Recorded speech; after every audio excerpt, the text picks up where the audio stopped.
All right, today's live stream, we're going to start off by talking about this book. And I think that this book holds the secret to never running out of painting ideas, things to paint. And I want to start this by saying that this book is the beginner's guide to oil painting, and it's a beginner's book. As far as teaching the skills, right? You learn the skills. It's like pretty much the same skill that is taught in every painting book, which is start with the basic shapes, fill in, mix your colors. It teaches mixing the colors, do the, do the painting inside, fill it in, and it's just a bunch of these similar exercises for different products. But why is this book? Why am I talking about this book, Oil Painting, Beginner's Guide to Oil Painting, Simple Still Life Projects to Help You Master the Basics by Craig Stevens? Why am I talking about this book as the secret to always having ideas from which to paint? Is because this book is one of those things where, hey, you can make it's. I feel like this book, the message, the real deeper message of this book is you really never have a reason not to paint, right? If you don't have like a brilliant idea, or you don't have like, your manifesto of painting or whatever, you can paint a strawberry and make it look beautiful. Make that your goal. Or if you don't have a good pet image that you want to paint, or a compelling story that you want to create, or an idea, you could paint a paper bag, or you could paint a cube, or you could paint whatever is in your living room, a couch, a book, a sack of potatoes. And I know this sounds ridiculous today because we're so bombarded by every single thing, all these beautiful paintings on social media that are like, just masterpieces, masterworks. But depending on where you are artistically, right? If you already have your own style, or you already have your own methods, I think this is a book just to have on your shelf as an artist, as a painter. That's a reminder that you could turn even the simplest things into a work of art, right? You could turn even the simplest ideas into a project, whether it takes you an afternoon or an evening, whether it's a paint over, whether it's a piece for a gallery or whatever. I really think that this book is not just a tutorial for beginners, but it's just having this. I wake up sometimes, I'm like, what should I paint? What should I paint? What's an idea? Should I do abstract? Should I do whatever? And it's almost scary because having this book, I think about this book and I'm like, oh, I could paint a cup, right? I could paint a mug. I could paint an apple. I could paint an orange. I haven't painted an orange. I should paint an orange, right? Like, why am I making excuses not to paint these things? And it's almost like you really don't have an excuse. And it's so easy to give yourself an excuse not to paint something, not to draw something. Maybe it's too easy, or it's too simple, or but the thing is that there's so many shows, depending on where you live, so many shows that are constantly seeking different ideas.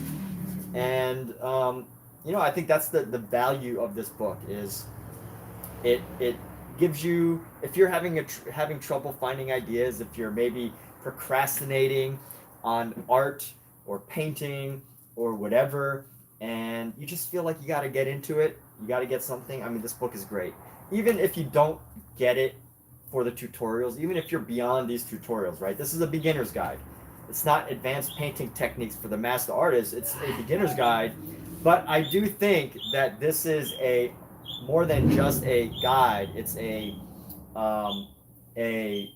anti-procrastination book, anti creative block book. Because if you're ever feeling like you're stuck and you don't have creative ideas, forget about it. Drop those notions, drop the negativity, and take this approach that there is material out there for you to paint. You just gotta choose it, whether it be a window scene or whatever.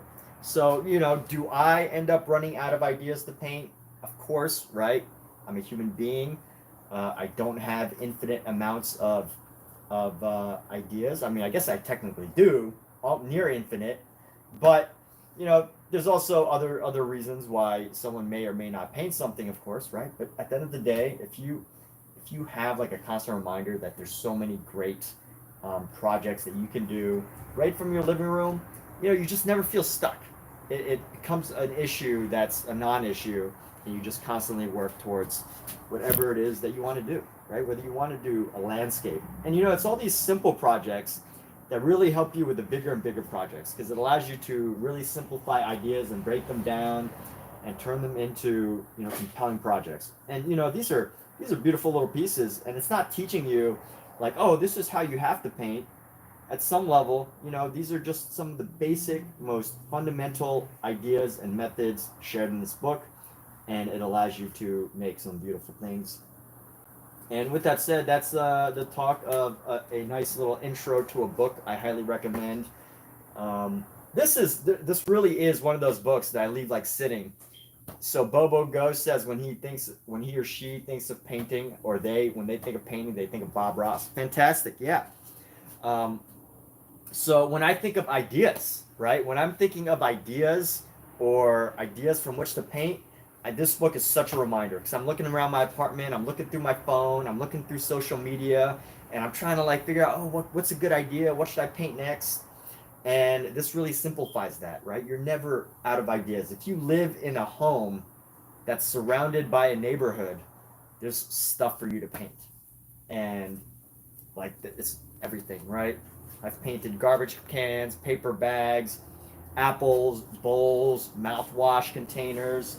And some of my favorite paintings are really just the most simple concepts, like a paper bag, right? Or just my cat sitting on a toilet. This is probably going to turn out to be one of my favorite paintings, just my cat sitting on a toilet. Just this chill, a cat as a kitten sitting on a toilet. So anyway, that's a little rundown. Maybe I'll do more of these videos that start with an intro on a book and why I think it's great. But let me go. I have to go take care of something. I'm going to be back in like 2 minutes. I have to put this book away, and I've got to get some vinegar into this container.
So I have a bunch of cats. We have 6. We go between like 4 to 6 to 7 cats when we take care of them at different times. And in order to keep them away, I try to keep them away. Jason Bourne movie comes to mind. What do you mean? Bobo Go says sometimes good movies like an awesome 2,000-foot high drone footage. Yeah, Jason Bourne movies are awesome. I grew up on Jason Bourne movies, so shout out to Matt Damon. So I use this spray bottle to keep my cats away, because my cats like to hang around me when I paint. So I spray on the floor. It's a vinegar. It is a vinegar solution with, so it's totally safe. But I think my cats just don't like the smell, so it keeps them away. And it goes away pretty quickly. But let's see, where's my image? Oh, where's that photo I was using? What photo was I just? Here we go. Yeah, when it comes to cats, sometimes I try to keep them away from my paints as much as possible, especially when I'm painting, because it can drip sometimes. So I try to spray solution around me, not on them, but around me. What is going on? This thing won't spray. Why is it not spraying? Come on now. What's going on? Spray. Here we go. That works.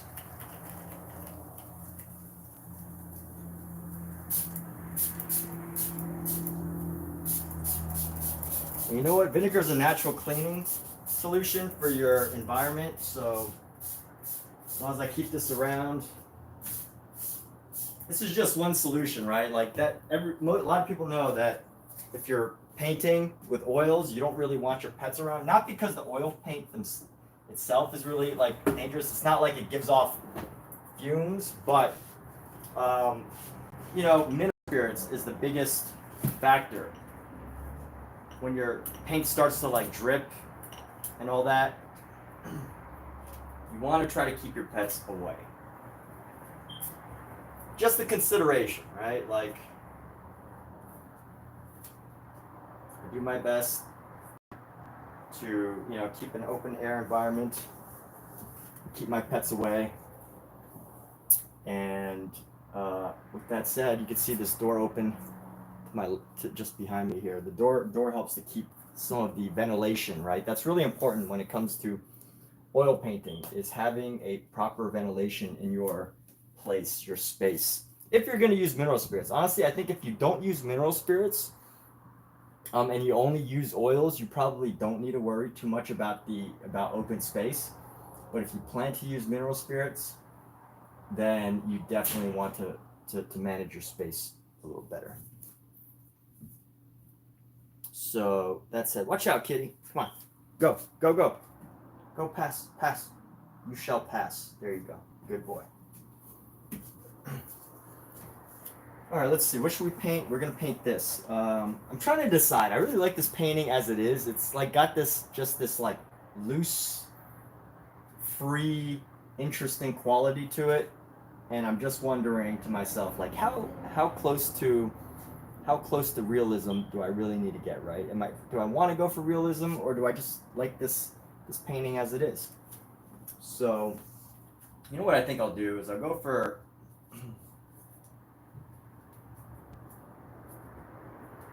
we'll definitely go for something fairly loose here. Let's go with our black and some of our white. Let's just play with our cat for a little bit first. I'm gonna grab some blues and try to capture some of the blues in his hair. Because the one thing I love about black cats is that black cats are never just black when you look at them. You know, because if there's any light in the room, the black cat is going to reflect something. Is going to reflect a color that's in a space, right? Like if you're ever in a lighted room, the black cat, they're gonna have some blue, they're gonna have some white reflected light, and I just want to capture that. I want to use some colors to capture the light on this black cat, on my black cat. You know, if you see some of my paintings of black cats, I never paint them just black. You know, I use a lot of purples and blues and whatever color, because you know, when I first started painting my hair, I would start with my hair, and you know, my hair, as you can see, is black, but if you look at it in different lights, it might look more brown. And you know, it's just ever since I started painting, you know, the longer you look at something when you're painting, the more colors you start to see. You might call it hallucinating, you might call it crazy, I don't know, call it whatever you like. Definitely, as you start painting more, you definitely start, if you look long enough at a subject, you definitely start to see more colors in an animal or in hair. Like I know when I look at a painting, if I look at it like 2 days later, if I look at a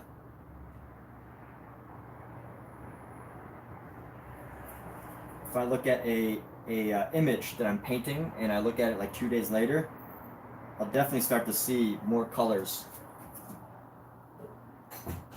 abound.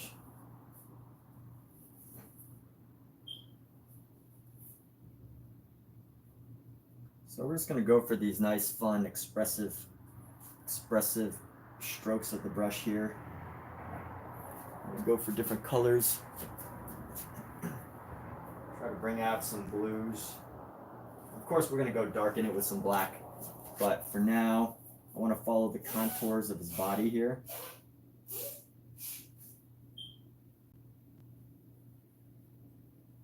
I'm just going to go for a nice colorful painting here. Just expression of color.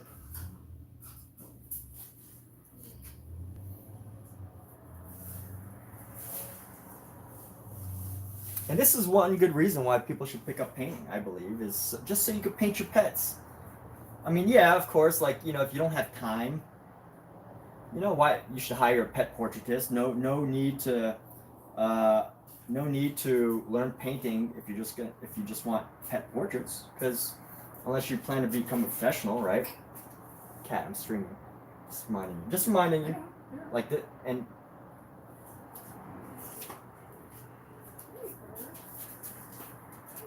sorry, I'm. She is not in appropriate wardrobe, which is why it's okay for her to be in this room, right? It's okay for her to be on camera, but not when she's in inappropriate wardrobe. Mainly because I know people will get very upset. So that's why I'm telling her she can't be here. I'm not being cruel. I'm just trying to protect the viewers.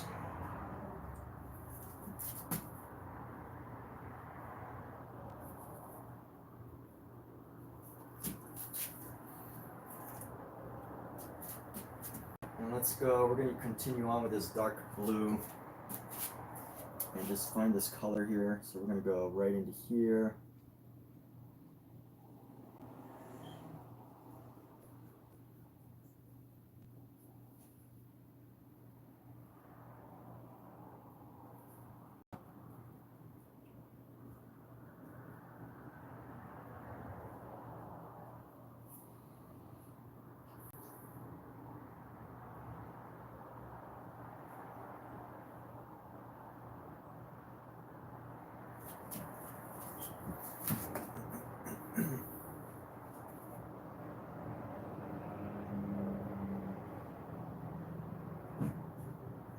Yeah, one reason to pick up painting is just so you could paint your own pet portraits, right? Who doesn't love doing tons and tons of paintings of their own animals, right? I love painting my own pets. I think one of the reasons why I don't paint my own pets more often is because, you know, I gotta make paintings that. That's the one thing about when you get into arts as a professional. You know, you can't always just paint the things that you want to paint. You know, you got to make some paintings for yourself. But you also have to, you know, be considerate and be like, okay, well, if I want to, you know, work professionally, then I have to make paintings that people will want, people will buy.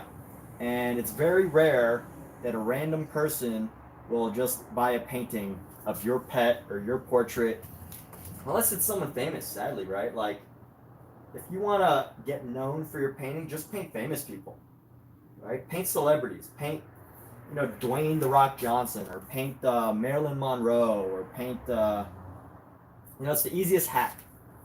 People want to know what hacks are to like get your painting noticed. I mean, that's a hack right there. Paint the celebrity, paint someone famous, paint, repaint, you know, paint the Mona Lisa, do a copy of you know, a Titian painting. You know, all these things. These are some hacks that you can do if you're starting up a channel. Like if you really want to get your art known. I mean, these are some really basic hacks, right? Paint what people want to see, or what people will recognize. And usually, you know, celebrity will get you there. And if you're good enough, that celebrity might just give you a shout out.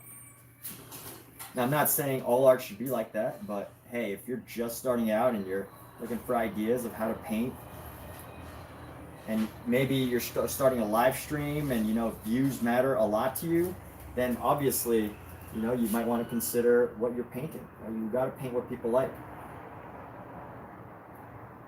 You got to paint what people want to see. Or maybe it's just anime characters, or like sketches of like, because the thing is pop culture material has tons and tons of fans. You know, if you paint something that people recognize, you will get so many followers.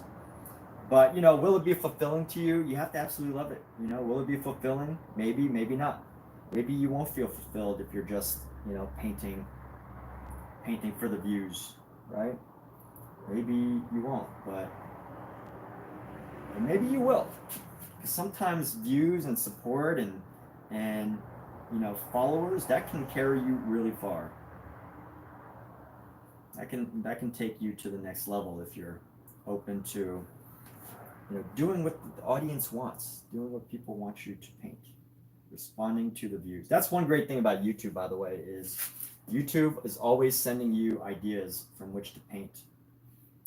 It's like trending ideas, you know, do something that's trending. This is just like, I guess this is going beyond art talk into streamer talk here.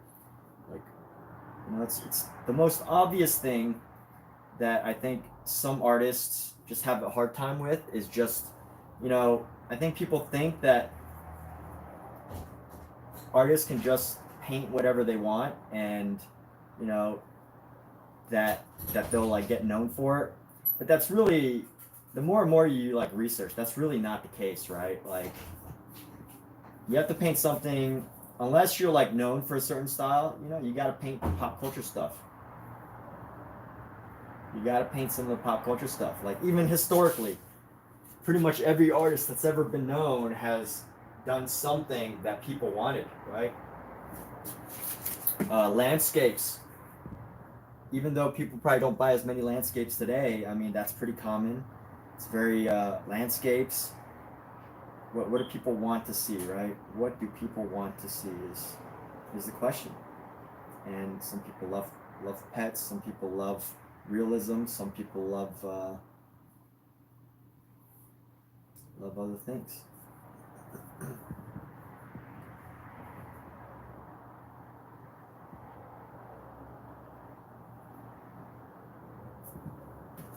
So I think we're gonna go for a more decorative way of painting these here. More decorative way, and we're gonna go.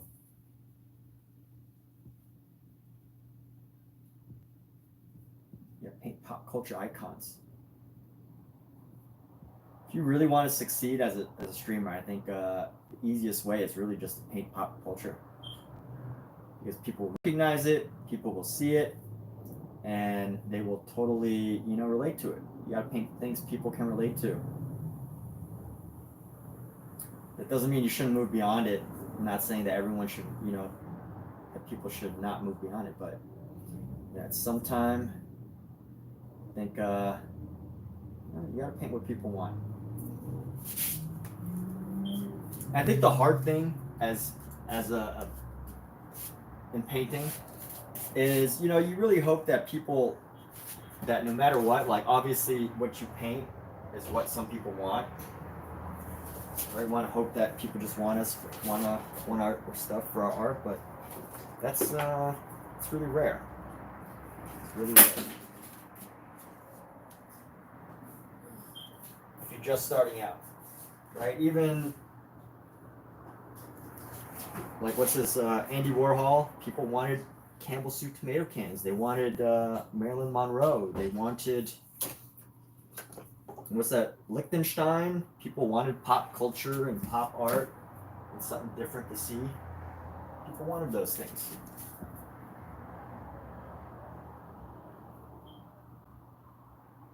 Captures little bean toes here. Little red bean toes. All right, a little bit of red to capture the ear here.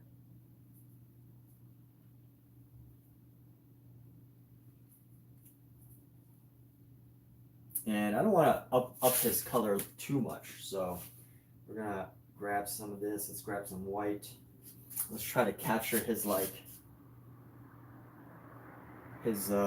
know, every black cat has like this cute little bald spot on their face. So we're gonna capture that little bald spot right there on their head.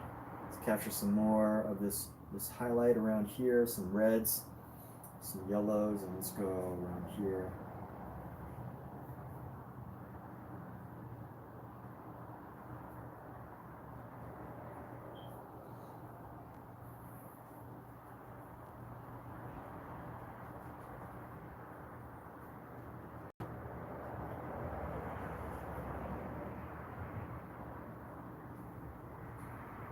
And let's go like this. And then like this. And some of these colors. Little swirly cat. Little swirly cat. How's that swirly cat? He's kind of cute. All right, what's up, dude? What's up, Omi? Omi, Omi, Omi, Omi. All right. I like where the looseness is right now. Let's go.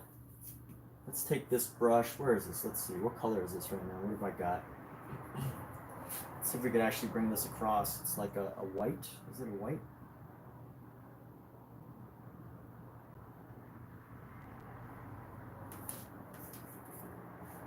See, I love this brush because I can be so loose with it.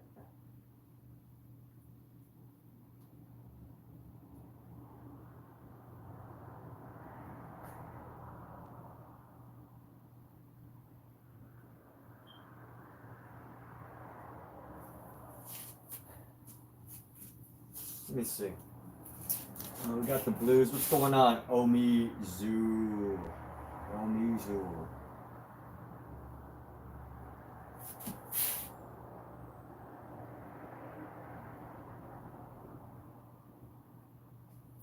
The Omizu.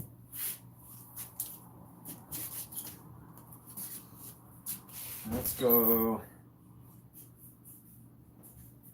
get all the brush off. I mean, all the paint off.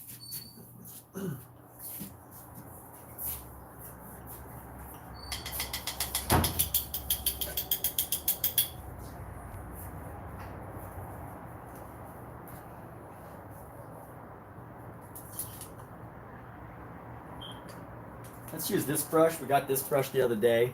It's a Rosemary & Co. Long Filbert Series 278. So it's like a very delicate. I don't know what kind of hair this is. I want to say it's badger hair, but it might not be. Did I take the reference photo? Yes, I did. This reference photo is my own reference photo. That's somewhat of a rare thing. I usually look for Creative Commons references or something, but you know what? I can't use this brush. This brush is not going to work for this style here.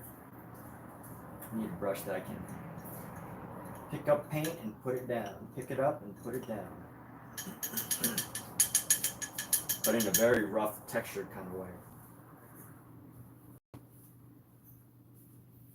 Now what are we gonna do next? We need some yellows. Let's find a nice chunk of yellow. Let's see. Let's use up the rest of our Windsor and Newton yellow. So early on, I got a hole in this container right up at the middle top here. So I need to get rid of this as soon as possible. Otherwise, it's just all that paint just gone. So let's go ahead and separate this. Let's try to see how much paint we can get out of this. So this is where these tools that I'm about to share come in really handy. Really, really handy. Really very handy. Where is it? Not right there. Not right there. Where are my tools? Come on now. Where could it have gone? What could I have done with that?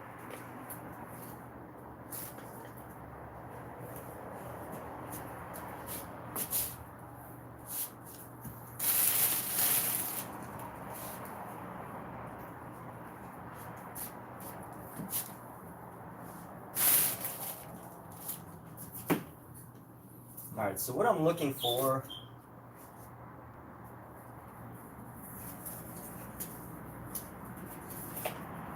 come on now.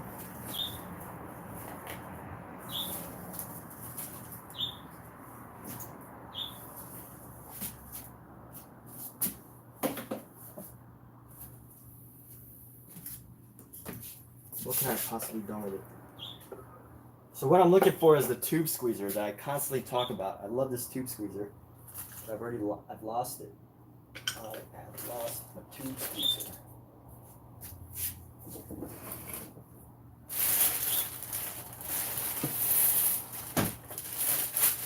I mean, surely it has to be around here somewhere, right? I blame my cats for everything. My cat stole it. That's what happened. Ah, here we go. All right. So tube squeezer, voila. The tube squeezer, voila. So if you ever have a tube, any of these tubes, all you need to do is stick a tube squeezer. So they say this is for toothpaste, but honestly, I think they should just market it to paint people, because these rust. If you keep it in a wet environment, they're gonna rust within a week. And that doesn't necessarily mean every brand will, but, and I don't even know what brand this is. There's no name on it. But I definitely know that I bought a pack of two. One was for the bathroom to use as a toothpaste tube squeezer, and the other one is specifically for oil paint. And I gotta say, the oil paint one has not gotten rusty, but the one that was designed for the bathroom got rusty the first day, or the first week. So, don't keep these tube squeezers in the right environment or wet environments. And basically, you can see, like right now, it'd be hard to squeeze out some of the paint. I get a little bit of it out, but you still want to get that extra, that final bit, that final amount out. And that can be pretty tough. Like I'm squeezing right now and I couldn't get anything out. So right now what I got to do is I got to squeeze this, and I'm going to use this tube squeezer to squeeze everything out. It gives you that extra, it gets you that last like 10% of your paint, which is, out of a 200 milliliter tube, right? Out of a 200 milliliter tube, we're just doing some math here. So just remember the 200 milliliters, right? 10% of that is 20 milliliters, which is, these are the most standard tube size is about 37. So let me see where it could say. So the most standard tube size you'll find is 37 milliliters. So, 10% of 200 to 20, you're almost getting like almost half a full tube of these. So it's really comes in handy to get that extra bit out when you can.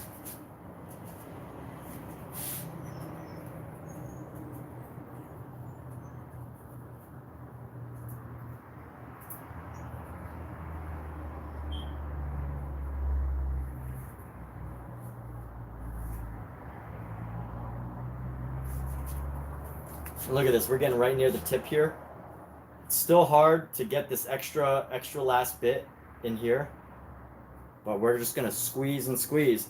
And I think there's even better, like more tube squeezers that might even be better. The ones that you like lay the tube flat and then you roll it. You have to have a little bit of a good grip on this. So if you don't have like a strong grip, or like these grips aren't really designed like for ergonomics. So if you have a hard time gripping things, this could be a little bit painful sometimes, like near the very, very end. Also depends on the type of tube you have, right? Like this tube feels a little bit gentler than these tubes, as far as, this feels like a really thick type of foil rather than a plastic. So it does get a little bit tougher once you get to these parts, the tips. So, be conscious of that too.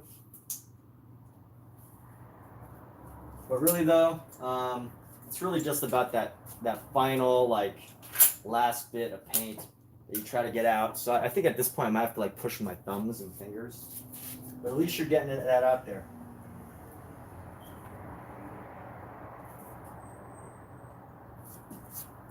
And here we go. So glad to finally use up the Windsor and Newton, because this tube had a hole in it, so you just know that at some level the paint is starting to dry up.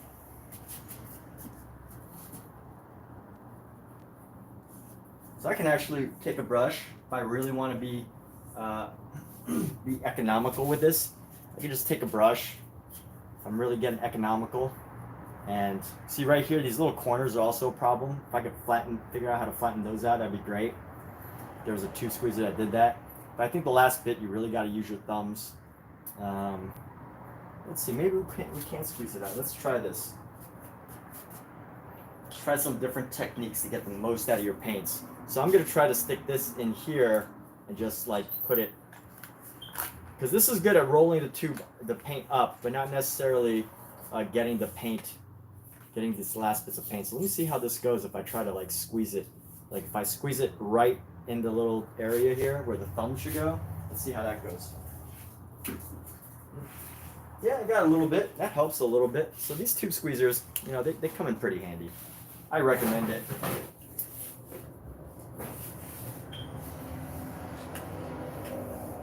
just get that extra, 5 to 10% out of your tube.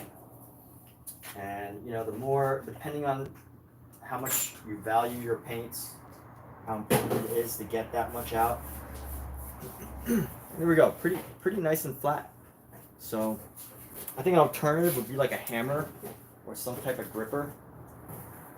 But let's go ahead and do this. We're actually going to paint around the cat. I like the color that it's at now, but I feel like I want to really capture some of the movement of the shaggy, this is a shaggy toilet seat cover. It's yellow. It's yellow because it's a shaggy toilet seat cover, not a, it's not neon green because I peed on it or anything. It's just a shaggy toilet seat cover. So we want to capture the shagginess of this toilet seat cover here. And we're just going to go around this cat. We're going to go around the cat here. We're just going to have this shape, catch the shagginess of it. I'm just going to go around, and that's what we'll do for the next, I don't know how many hours. How many hours will this take? I don't know. But I don't have all day to do this. But I do have an afternoon or a morning. Let's go.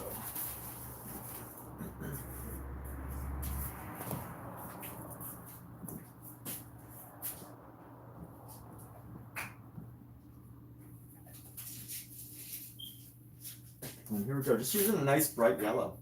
I think black and yellow go well together, right? Somebody made a song about it. So now anytime someone combines those colors, it's like people are like, wow, black and yellow, that's a perfect color, right? Thank goodness for music and other artists that make things normal. Like the Impressionists. Where would we be without Impressionists? Where would we be without Picasso? We'd probably still be looking at the same old classical art that was done for hundreds of years prior, right? Leonardo da Vinci would be the only famous artist, along with Raphael and maybe like, I don't know, Michelangelo. No other artist would have a chance today. Joking a little bit, right? But let's add a little bit of red into this. I want to capture some of the warm. I want to make sure that this toilet seat cover looks pretty warm. So when I say warm, I'm talking like reds, yellows, oranges. Maybe make it look hot, Hot, hot, hot. This cat is on a hot yellow toilet seat cover.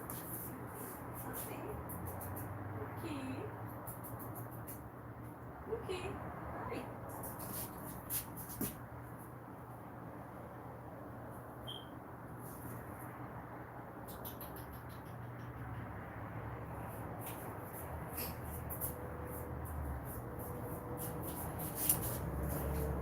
Hot yellow toilet seat cover. Let's grab some. Let's dull down this yellow, and we're just gonna keep going around. Let's go. Actually, the shapes start to go outwards from here. So let's see, as it comes around his head, it's going to come around. So we're just going to come around.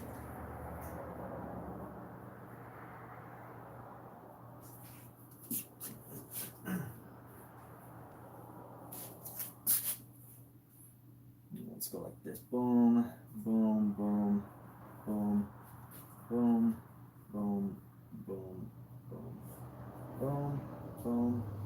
Boom, boom, boom, boom, boom, boom, boom.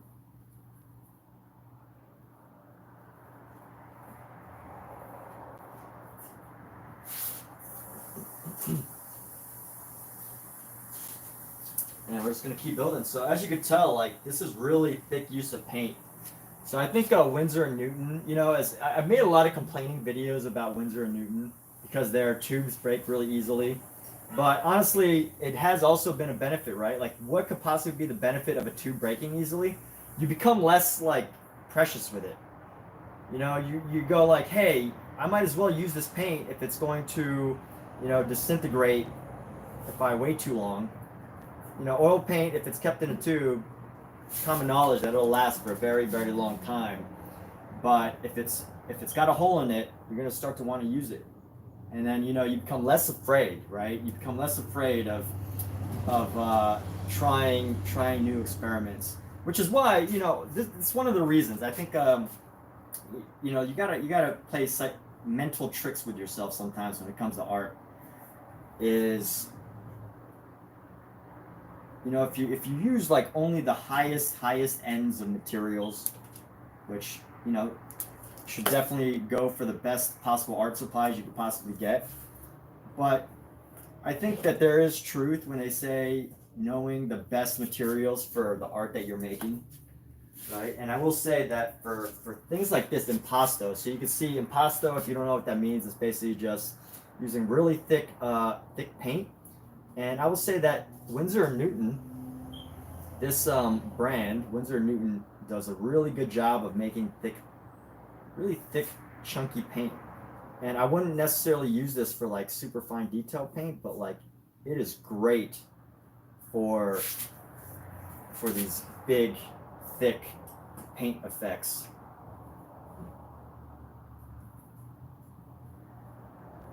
For these really thick painting effects here.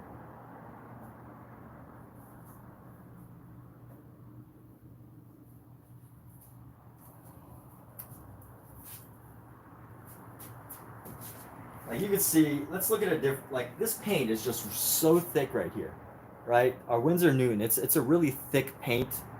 I don't know if it's pigment dense. I don't know if they add filler into it, because I know it's not, the most, very reputable brand, very reputable company, and I know I complain about their tubes breaking a lot, but at the end of the day, there is a place for every type of paint, regardless of, how much they sell their tubes for or whatever.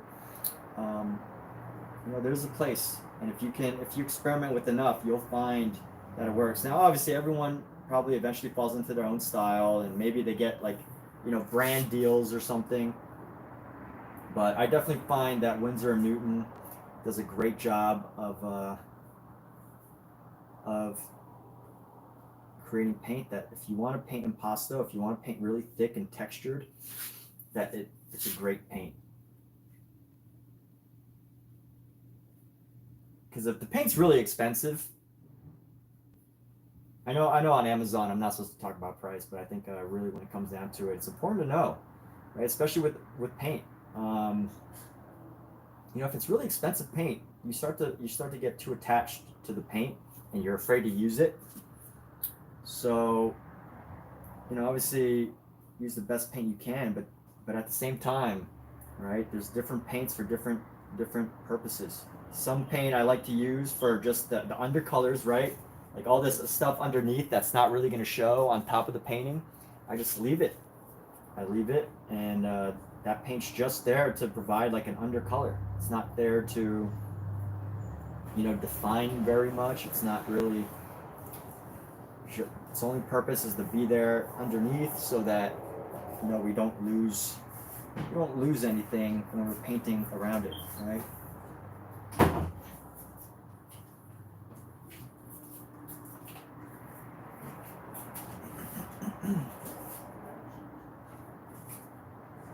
That's one thing. I can actually make these marks for hours.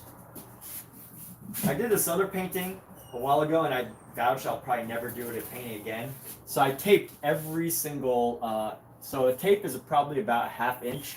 So I taped every ½ inch, and then meticulously peeled it off, and then painted the row, and peeled it off, and then painted the row, and then peeled it off, and painted the row. ½ inch was about 40 something times. That is a painting style that I vouch that I will never do again, unless someone pays me a lot of money to do it. But I don't know why anyone would pay me a lot of money to do it, because there's going to be some artist out there that knows how to do it well and loves that. But if someone hires me to like do this and just make a bunch of these marks, I will totally, any day, I could do this for hours. But I think art, when you're painting or whatever it is, there's so much discovery, which is why I think art school is valuable. So I didn't go to a traditional art school. I went to a digital art school that was for concept art specifically, and it's totally focused on concept art, and that very specific style, right? Concept art is there's an expectation, right? If you're going to work professionally in concept art, there's an expectation of how it's supposed to look.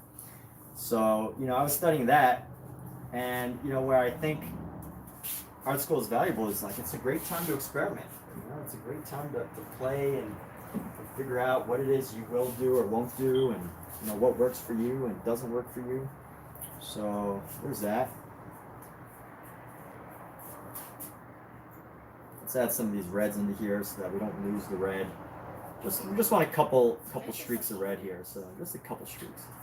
We don't want too much. We don't want to lose the yellow.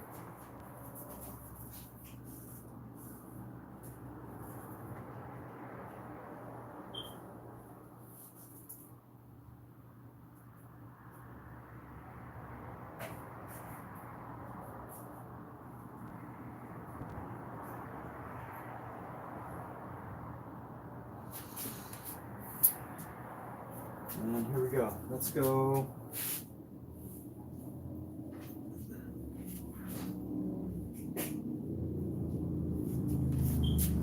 Yeah, but you know, if I think about a type of paint that I would totally use for this painting style, again, I complain about Windsor. I've made videos complaining about the Windsor and Newton tubes, and I do hope that, you know, one day that they make better tubes. But at the same time, you know, I will say that Windsor and Newton is great for a specific painting style, aka impasto, because the density, it's like dense. I don't know how they get it. I don't know the effect. I don't think it's from packing it with tons and tons of pigment. I think there's a little bit of filler in it, maybe even a wax. I'm not sure, but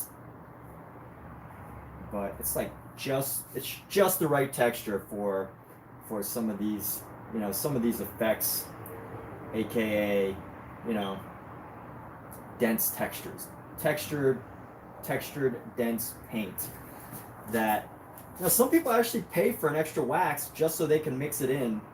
And you know, I haven't experimented with waxes. I just, you know, take whatever paint I have and just make it really dense, and just, you know, take a huge glob of it and just dip it on my brush. And just look at that, just a nice thick textured and nice thick amount of texture. Don't be shy. I will say, the first time I learned to do an impasto style. So again, if you're just visiting this live stream, impasto is when you paint with very thick amounts of textured paint. So like when I take a huge chunk of paint, load it up, aka the term is loading it up, and I go like this and I just lay it on, and I don't try to like smudge it and spread it. That's impasto. Impasto. It's like I'm pasta, but with an O at the end. I'm pasta with an O at the end. So that's how you remember that. But so impasto really came from the I want to say like Rembrandt was probably one of the real first artists that I can think of that used a form of impasto, because when you look at Rembrandt's paintings, you could see that Rembrandt you had a lot of raised surfaces, which was not traditional at the time. You know, everything was supposed to be just like super flat back in the day. You know, you could see that in his portraits that he painted of people. There were raised surfaces, so that's like impasto. But the most well-known, obviously, Vincent van Gogh. Vincent van Gogh is the most well-known artist of this impasto methodology. I don't know. I can't really name too many artists. You know, at this point, I think in our point in art, the art view, the world view of art or whatever. I think at our point, like, you know, some people do like art sculpting, right? Like it's just, or paint sculpting. It becomes more about sculpting the paint and you know, carving it and manipulating the paint however you like. It's about that as much as it is about the paint itself. Form of art sculpting, some ways. But impasto styles. So how did I actually learn this? You know, when I first started this is the trick, by the way. When I first started trying to paint, let me see if I can find my example right here. Okay, let me find this example. Hopefully I can find it. Must be in his.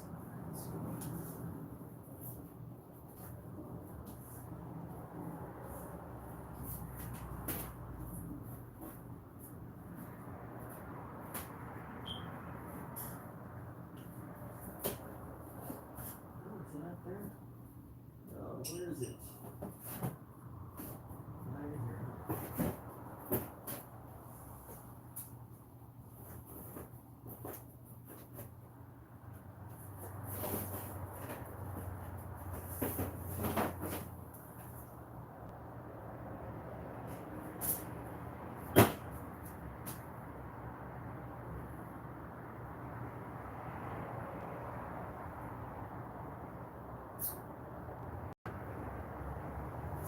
I wish I had it. I don't have it.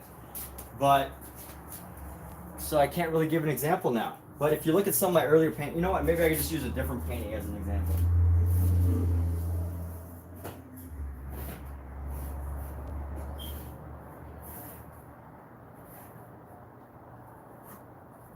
All right. Actually, you know what? We can use a different painting.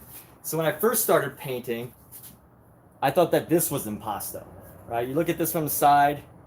I thought that this was impasto, right? Impasto was just like a little bit of like textured paint smeared thickly, right? But I like, maybe some people would call this impasto because there's a little bit of texture, but honestly, I call this like mediocre, like scared impasto, right? You're scared to really lay the paint down.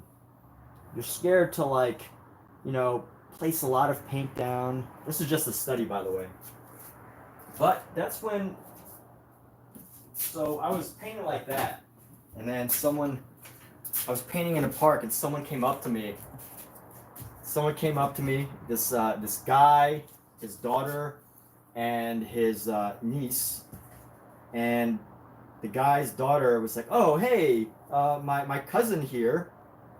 My cousin here is an artist," and I was like, "Oh, okay, cool. Yeah, you know, this is when I first started painting." So I was like, "Okay, cool. Does she want to paint?" So I gave her the brush. I walked away for a few minutes, and then I came back, and I wish I had the example. But it's almost like the kid knew what I was trying to do. I was trying to do impasto, but I was too scared to because I didn't really know how, right? I didn't know how to manipulate the paint. I didn't know how to work the oil paint. And this guy's niece laid down the rule book, and was from then on I was like, that's how you do it. You just gotta like not be afraid to lay this paint down. And that was someone who showed me how it's done. So ever since then, I'm actually totally open to people telling me or showing me how it's done. So if you ever are on my YouTube and you see people explaining things, yeah, that's why I'm open to it. Show me, tell me how it's done. All right, so we've got these yellows. I think it actually mixes well with the purples on the inside. Got my cat in there. You can tell it's a cat, right? Just cat chilling on a big yellow floppy toilet, or was it shaggy toilet? Good old shaggy toilet cat. Yes. My cat likes toilets. I don't know why. He just likes to hang out. Not so much anymore. He's grown up. You know, he's gotten past let me just see what this guy's doing in the shower phase. Doesn't hang out on toilets anymore, but there we have it. All right, so let's go like this. We've got a nice shaggy toilet. And where else can we take this? I kind of like, you know, it's so funny because it's not hilarious, lose your mind funny, but it's funny to me. It's amusing to me.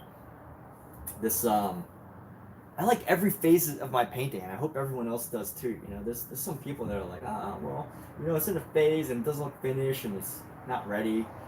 But, you know, I like this phase, and I like the last phase, which was, you know, the last phase was just this kind of like uncolorful, somewhat dulled painting, but very loose and full of energy. And I think this one, like even just this one little section filled with this paint, this bright colored paint, I like it. I mean, maybe someone else doesn't, but it's like feels so finished that even though it's unfinished, it's a vibe. So you're coming back around 2:30? Yeah. Okay. 2:40. 2:40? Okay, what time? Alexa, what time is it? The time is 1:26 p.m. 1:26 p.m. All right, so 1:26. All right, so you'll be back in an hour. Yeah, we gotta go. You're gonna go now? Yeah. Okay, cool. All right, what should I do now? Oh. Okay, I'll see you. All right, see ya.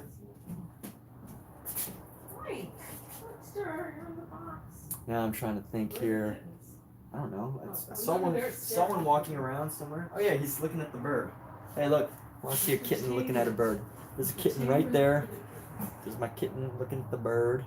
There's a kitten looking at a bird. There's a cat down here too. How many cats do we have Hey, here's the other playing in a one. box?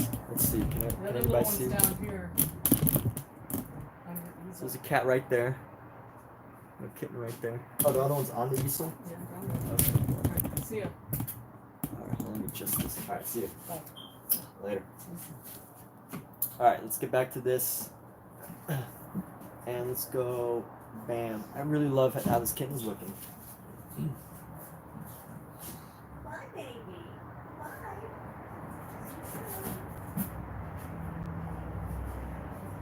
Alright.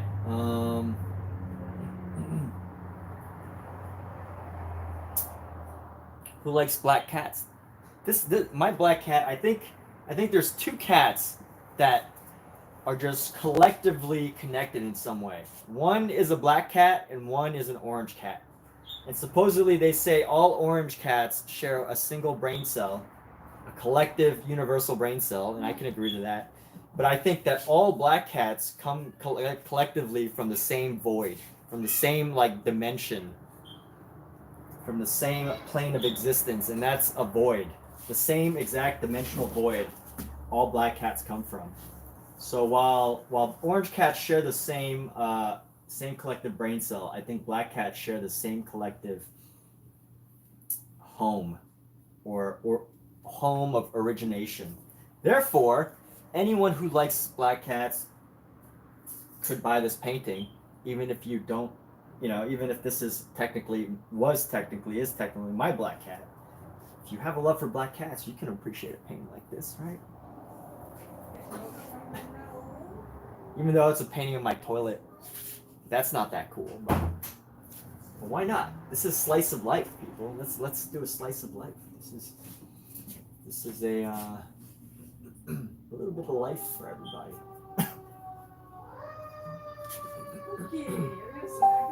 All right, so I've got a little bit of more yellow paint left. Let's try to get this off of the brush and onto the canvas.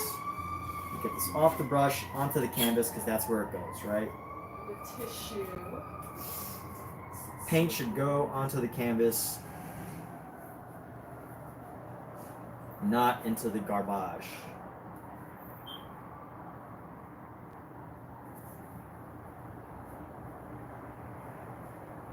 So I'm just trying to find some little empty spaces where I can place this paint in.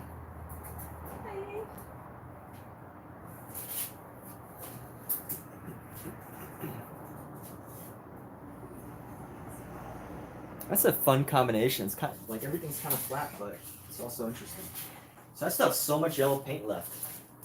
What are we gonna do with this massive amount of yellow paint? Maybe we'll just use it in a bowl. I don't know. We have this huge chunk of yellow paint. I wanted to get rid of it. I thought I might need more. This huge glob of yellow paint. And honestly, I think this paint will probably, even if I have it covered, it only lasts about 2 or 3 days. Some of this other paint will last like a week or more. But this yellow paint I know will dry really quickly. So I've got to finish up the yellow paint somehow.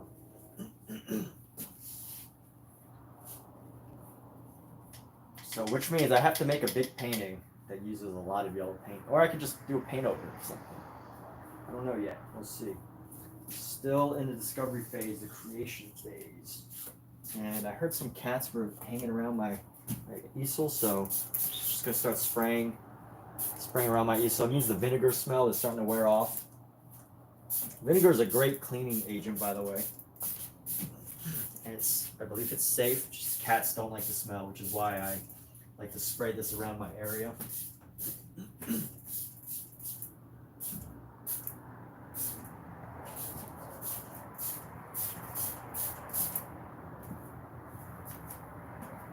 Great cleaning agent. Okay. Whew.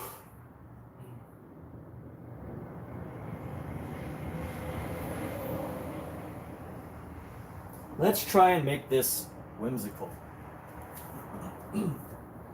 So what I need now is I need some outlines.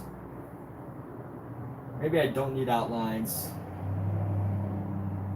Yeah, let's go for some outlines. We're gonna go over some dark blue outlines. So we're gonna make this whimsical. And this is how you make a whimsical. Just add some outlines. You don't worry too much about the perfect shape of everything.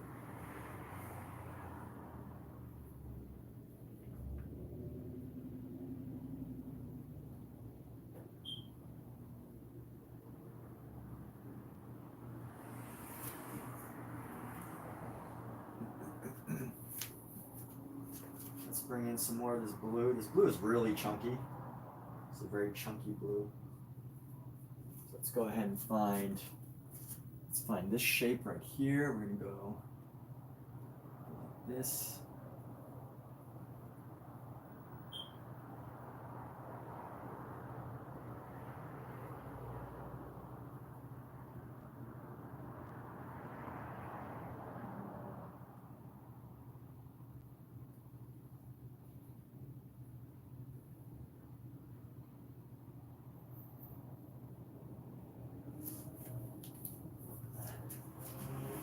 Sketching out the outline, and then what we'll do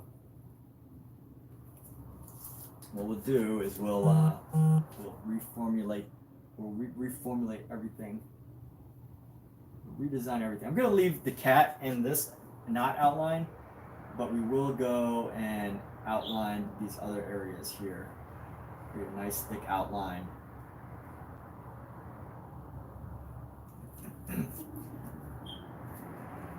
You know, one thing I will admire, I totally admire about Vincent van Gogh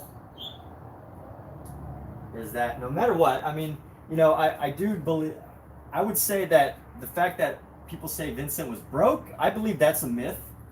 You know, somewhat true, but also mostly a myth, right? Because he had his brother who ran an art gallery, who was a distributor of art, who supplied Vincent with materials, who supplied Vincent with inspiration, photographs, who gave Vincent a place to store his art and send his art, and you know, who helped fund Vincent's travels throughout Europe. Like I know maybe Vincent didn't have the money himself, and it, you know, would be nice if he could, you know, if he could have just funded himself totally on his own.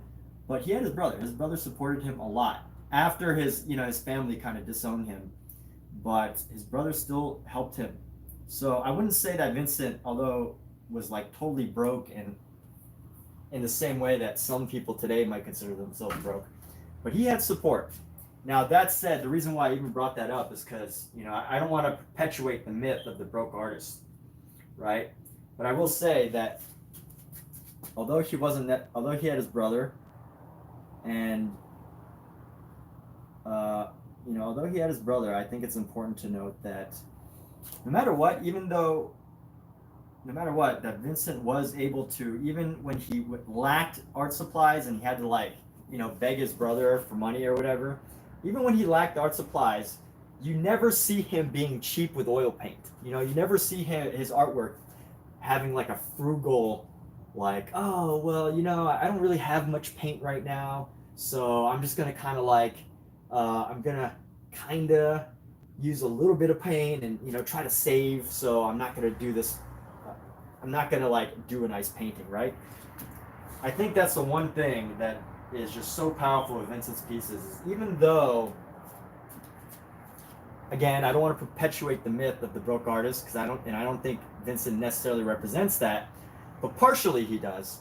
And to that extent, you know, I think that it's powerful to see that even though he struggled with having a endless supply of paint, he never painted like it. You know, and none of his, he would always paint, like the biggest complaint from his brother and other followers or collectors was that Vincent used too much paint at the time.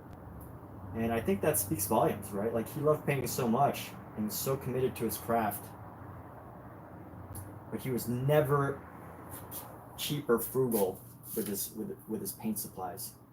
So, I think that really speaks to. I think that's a good lesson. Maybe not everyone will agree, but that's what I think, right? Don't be overly frugal with your paint supplies.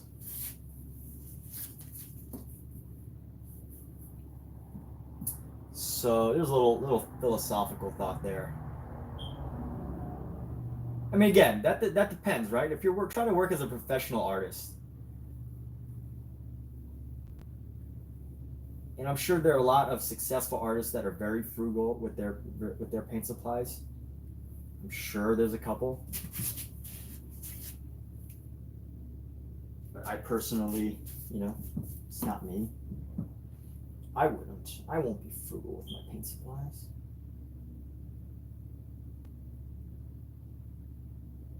So here we go.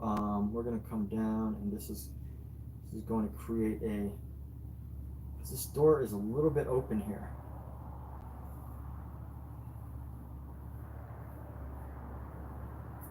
This door is just a little bit open. These lines are going to make it look a little unusual, but that's okay. It's just a peak crack open. And let's go up here.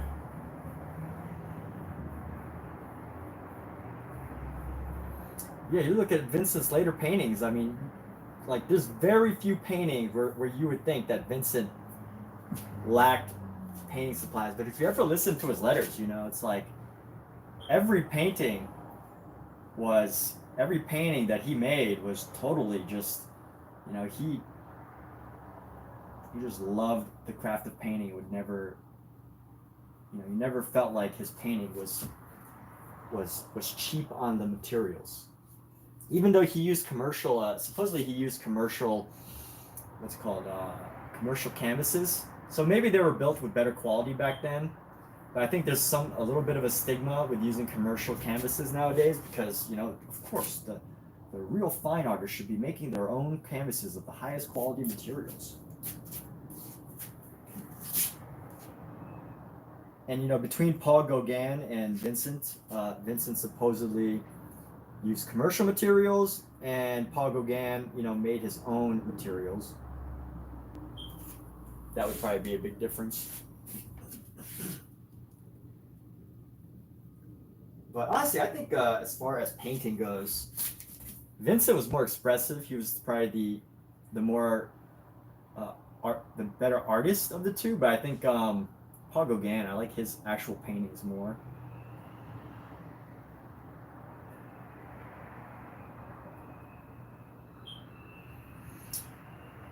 So let's see. Let's go ahead and keep building up. We're building up these outlines because we're going to paint into the outlines, and you'll see. We'll see what happens in a little bit. What I mean by that is these outlines are really just here to create a whimsicalness.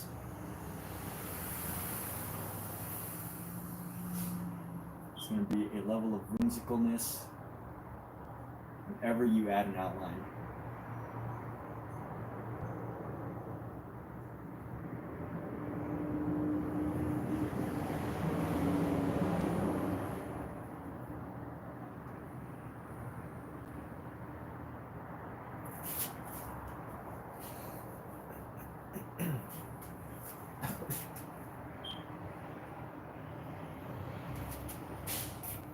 Level of whimsicalness. So how do I navigate this toilet? I'm going to come down and just go boom.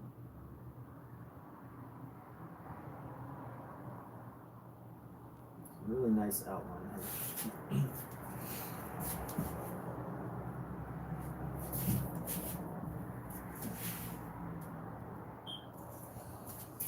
And let's see, we're going to get the corner right here.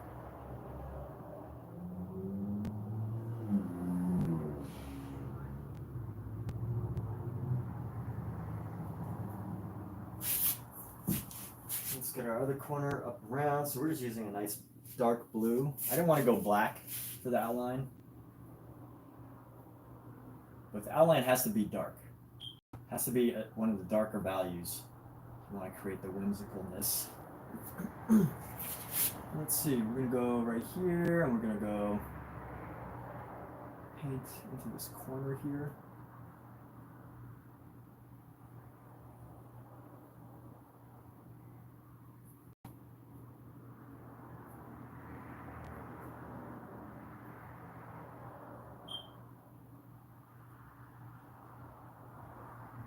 This will be where it goes, right? Just kind of down the back here.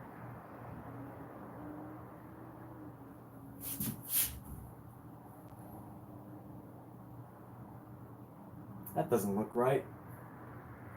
Unless this comes down.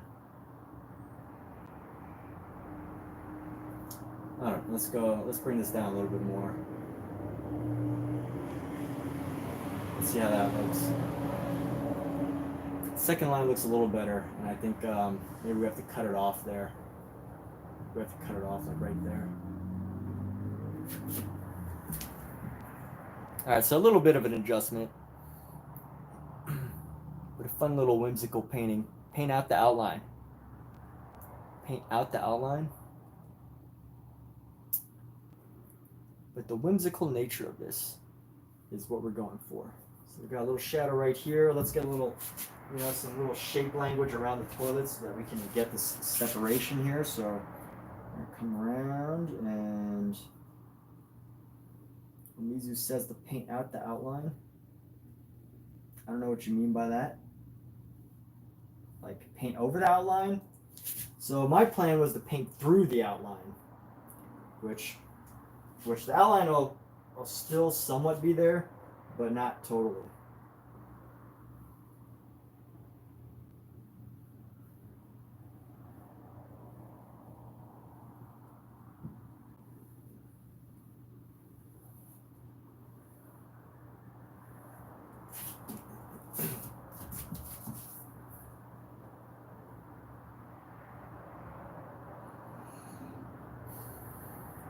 Let's go like this. Let's do.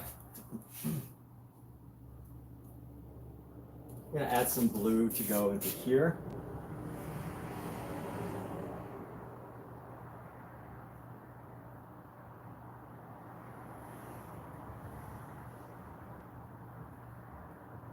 I'm gonna add some blue to come down here. This thick blue. Another line coming down here.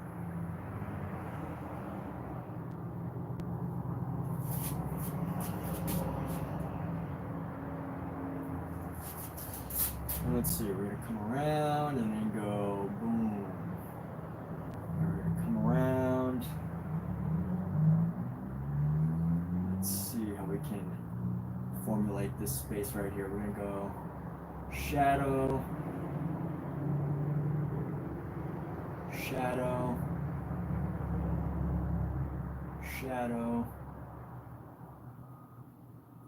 shadow, shadow, shadow space in there, another shadow space right here, shadow right there,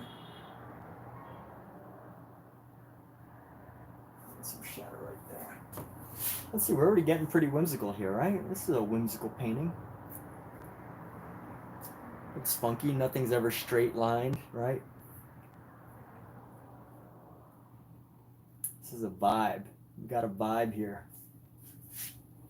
And let's see now, how do we navigate this? We've got the blues, we've got the blue.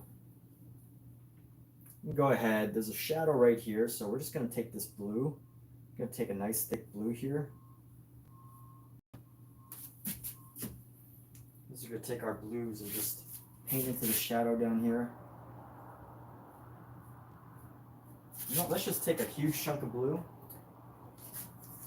So according to myth, according to word of mouth, the way Vincent van Gogh sometimes painted was that he would take a huge chunk of paint and he would just lay it down, and then that's how he would, you know, make these really, really like thick paintings. And you know, once you lay it down, you spread it apart. That's when you can really start to manipulate the space here. So this is, again, earlier I was saying how much I complain about the tubes of Windsor and Newton. But Windsor and Newton, they really provide like this paint that's already textured, that's already got a thickness to it. And you can just paint into here and just get this huge, thick chunk. These huge, thick chunks of paint in here. And all you need to do is just like, you know, do the movements, create the molding, right? Maybe throw in some black here just to create the deepest of the shadows here.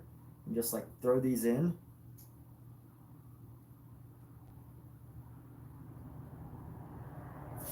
And let's try to find some, you know, bits of highlight here. So let's try to find maybe a nice thick white. Let's go with some white here. I'm just gonna throw in some white. Let's go just find little areas. We're just gonna go nice and thick with our color here. This little section over here is probably not as relevant or important, but I think this is just one way to really capture those thick textures. If you like that style, right? Obviously, this style isn't for everyone. Some people's styles are just super thin paint, layer by layer. Layer by layer. We could probably go into here like this, so we could probably use this darker blue here. And now this is what I mean when I start to paint into the line. So as you can see, there's a line here, and we're slowly just going to paint into the line. Probably should have added the outline after.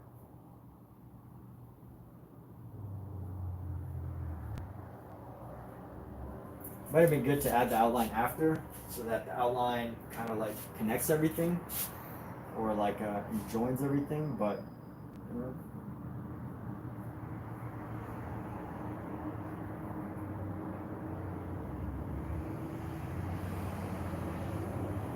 It's like creating your own coloring book, right? That's what outlines are for. You make your own coloring book. You make a coloring book. That's what the outline is for. And I don't have I should just go look at my toilet right now and just see what I'm looking at. I don't know what's going on down here, because it's not included in the photo. I'm kind of making it up by myself. So I'm gonna go look at my toilet and just see what it looks like.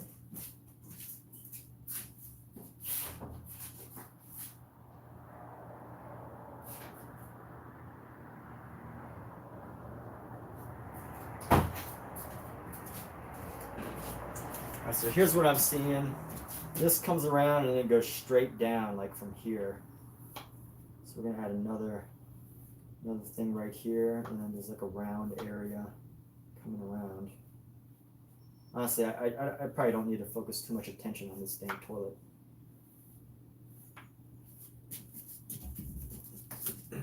Who cares about a toilet? Let's bring in some blue with some white. Let's just bring in some of this around here. I mean, this area is probably just going to be really confusing. So let's bring a little bit of white right there.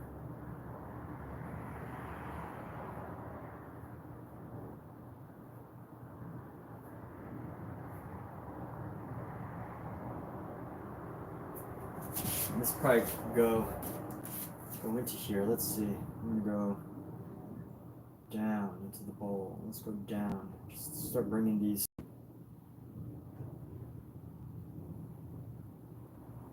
This impasto feeling. Impasto. I'm pasta with an O.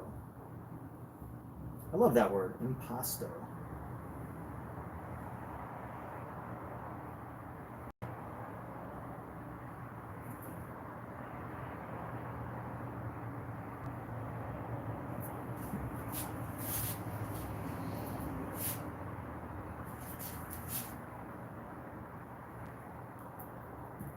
So now bringing in our white, we're going to start carving around our toilet bowl here.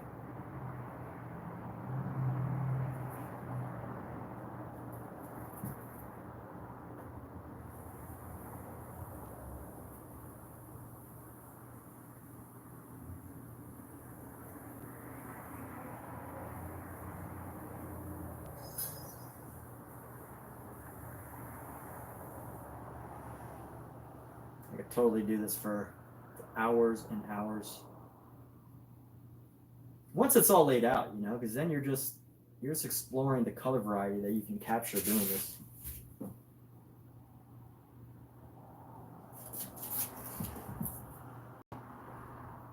Honestly, one of the harder things about this methodology, I think, is really trying to find a fine balance between, you know, doing the impasto and not making your painting look like hair. I think it'd be really easy to start making everything look like hair. And honestly, I avoid this style sometimes because everything just looks like hairy.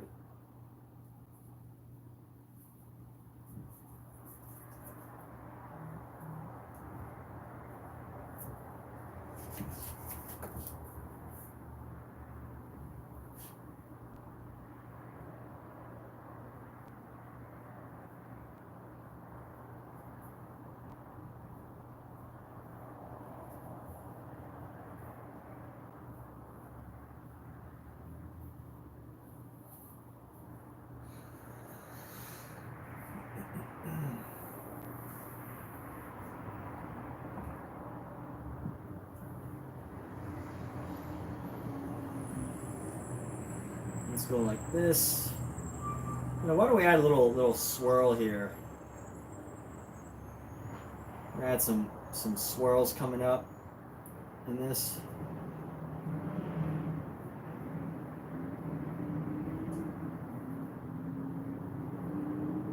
Give the toilet bowl some design, make it look more interesting. And now, thank goodness for our Daler Rowney oil paint, our Georgian oil paint, because, you know, as I mentioned earlier, sometimes you need paint that you can just like be so free with that you don't feel compelled to, you know, use it in only the most precious of circumstances.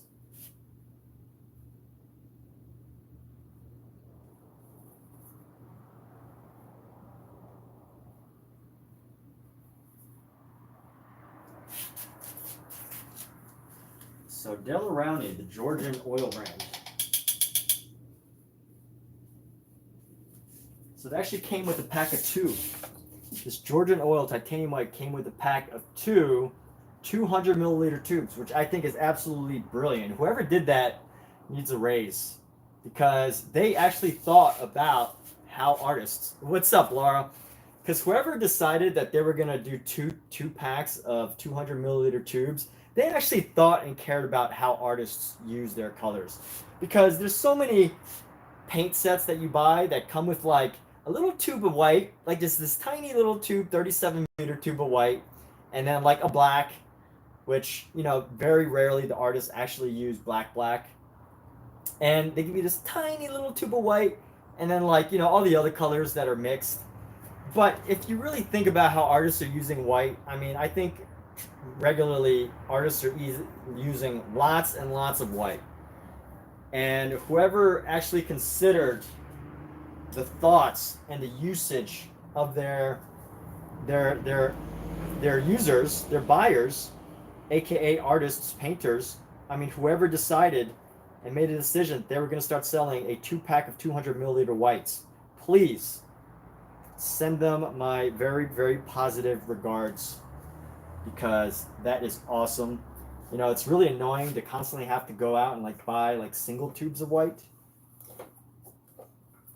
And it's also really annoying to have like, you know, try a set of tubes, and there's always, I mean, it's always good to have white, right? But there's always like, you know, it's always just a small tube of white, and it's just impractical for artists. Like even when I was painting much smaller, I was using lots and lots of white. There's so many uses. Hey, yeah, all right. Laura Des Art is in the house. Oh yeah, I saw Laura's Instagram page. Very nice, very exciting. Wonderful pieces. Obviously, I think Laura did a master copy of a Van Gogh portrait, which is great. That's very fun to see. Master copy work.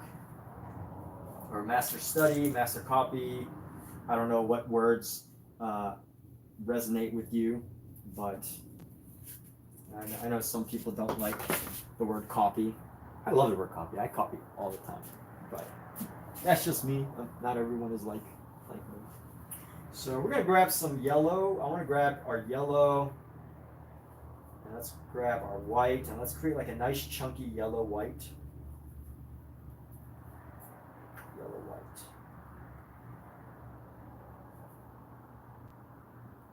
Nice thick yellow white. And that's what we're going to use to paint this porcelain here. The porcelain throne. Let's go into here. And we're just going to start leaving our line work right here. It goes well with the blue, right? It goes well with the blue here. We're just going to go parallel to this blue line just to come across and capture. Might use a little bit more yellow than is necessary. Let's throw in some streaks of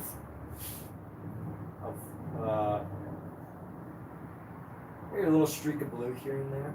Let's go with a little streak of blue, just to add a little bit of transformation here, a little bit of change. Otherwise, it just becomes too standardized. It just feels like a little boring. You gotta get the colors in. Play with those colors. Yeah, if you don't pick up painting for yourself, maybe pick it up for your cats, for your pets. If you have a lot of pets and you love your pets, do your own pet portraits. It's a great weekend project. Pet portraits are great. You think I'm the only one that uses this much white paint? Really? You think so? I don't know. We should do a study. I can't be the only one, Amizu. If I'm the only one, then that makes me very special.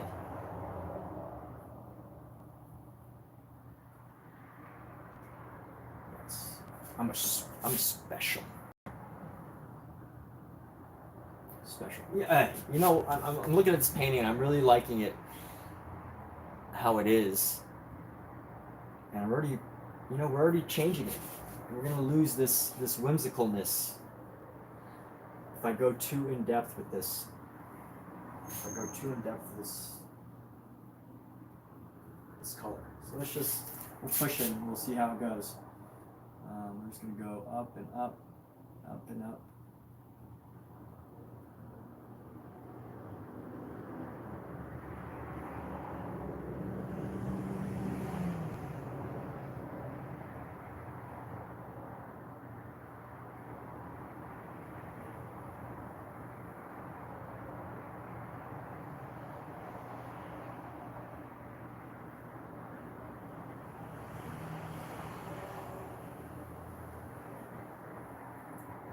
Two, three. 1, 2, 3. 1, 2, 1, 2, 1, 2. You gotta get a rhythm. Get a rhythm going. 1, 2, 1, 2. 1, 2, 1, 2. 1, 2, 1, 2. 1, 2, 1, 2. 1, 2, 1, 2, 1, 2, 1, 2, 1, 2. And now I think I gotta create a little transition edge here, which I could do a nice little rounded white. So you kind of just like create this little transition area, just transitioning down.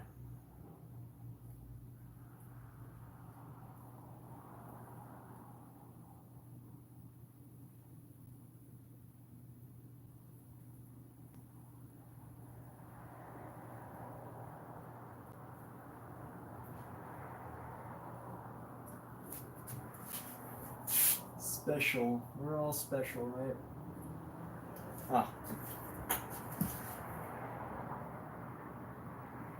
I don't know. I use like a full 200 milliliter tube. Yeah, well, that's why I love Georgian oil paint so much, is because they considered me. I feel like when Georgian Oil made that tube of paint, that paint tube set of paint, they thought about me.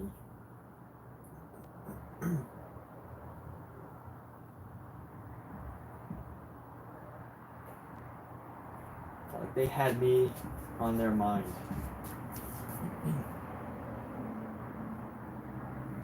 Now everything's looking like it's like fuzzy.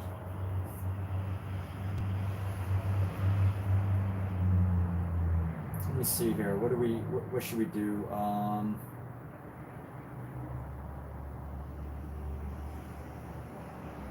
Should everything just be like this off yellow color?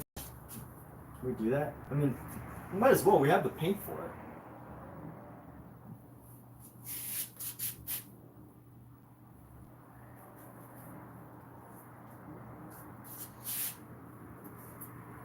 Oh, you know what we could do? We could use a different brush.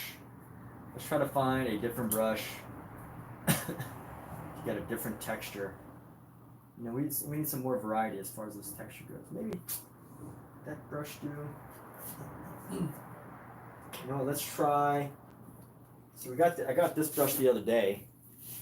This is a smaller, well, thicker but smaller version of my favorite brush of all time. So it's a Princeton Catalyst brush. I love this brush because I get to do work like this. If you could just load it up with paint, just scoop up a huge chunk of paint. And you could also use it for other purposes too. I feel like other brushes, when I load it up with paint, it doesn't act the same way. They're like too delicate. But this brush has just the right amount of like delicate, but also it's synthetic, so it's not overly delicate. Like, let me grab this brush here.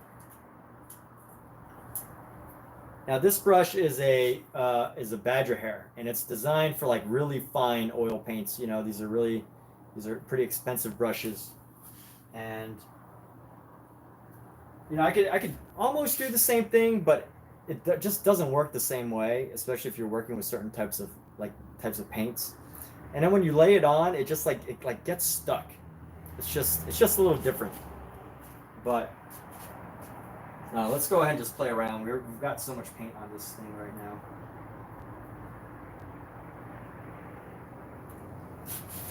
Let's go. Let's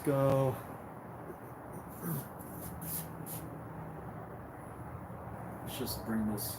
Oh, maybe I'm making things up. This brush could probably work pretty well, but no. Let's just glob this all on right now, huh? Shall we? Let's just glob all this paint on, and then use the brush later to fix it all. So we are just throwing on the paint, and this is how we're going to create a nice dense texture on this. So let's actually use a palette knife here, and we're going to do some carving. We're going to do some paint sculpting rather than painting.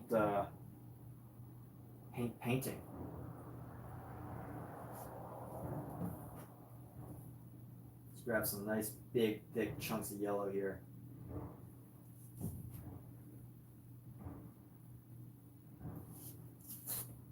Alright, let's see, is this enough? Let's carve this all the way around here. Let's just put this paint all the way around, bring it down. This is why I use so much. Like, what was the point of even doing the bottom layer, right? Like, at this point, the bottom layer is not going to do anything. Why is this so yellow? I don't know, because I don't have enough white. So let's grab a nice big chunk of this white here. Let's scoop it up.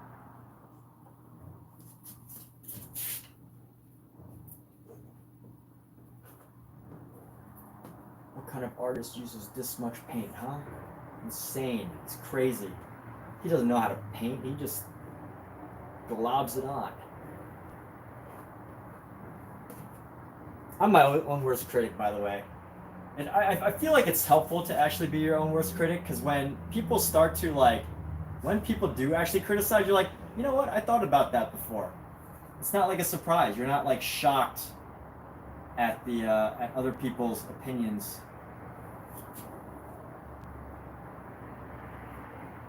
And like, I thought about that. But I will say, as I'm layering this on, I do see that all this other textures, yeah, I really am losing the effect of these other areas because it's with a different technique. That's okay. Let's play with this idea here. Let's go down into here, scrunch that down even further. It's going to be a big yellow area. And how are we going to work with this? We're going to go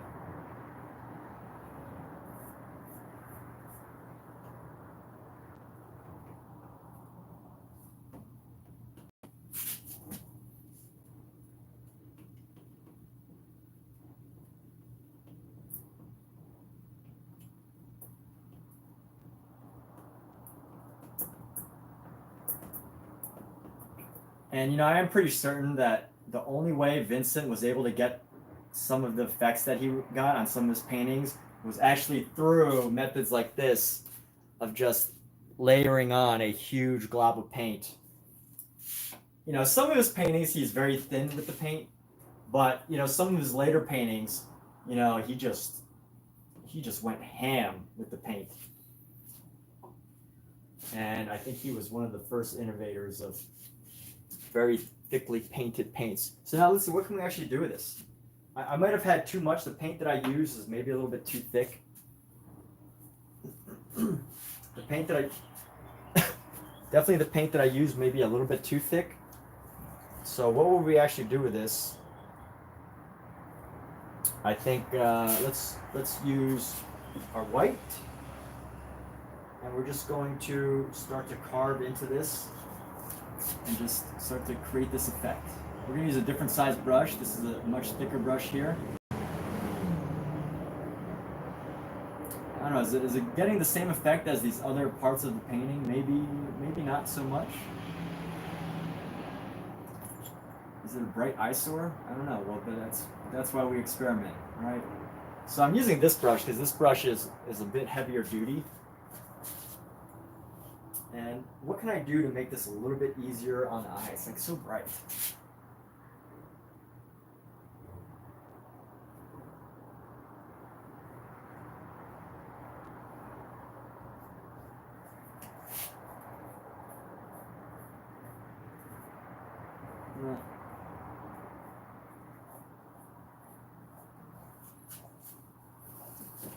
No, we've lost it. We've lost the textured effect because I was trying to do something weird.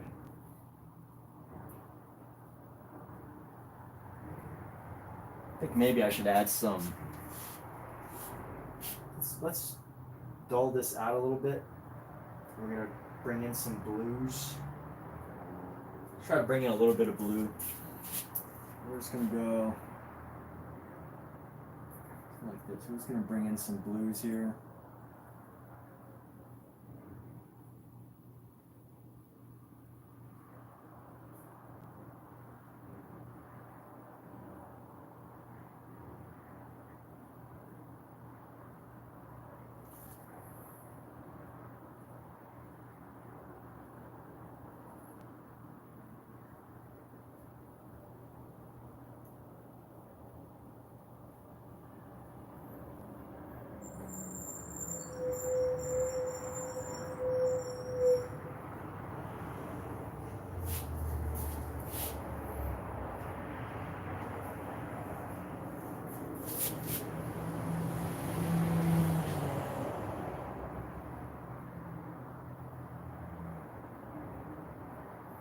And here we go. So we're really just building up our paints.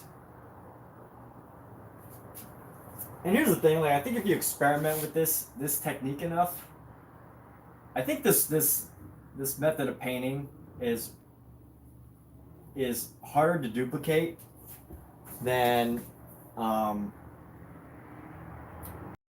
others, than regular styles, mainly because you have to really risk using a lot of paint, and that can be that can be kind of intimidating if you're, you know, not open to the idea, right? Like, you have to really put yourself out there as far as the painting textures go.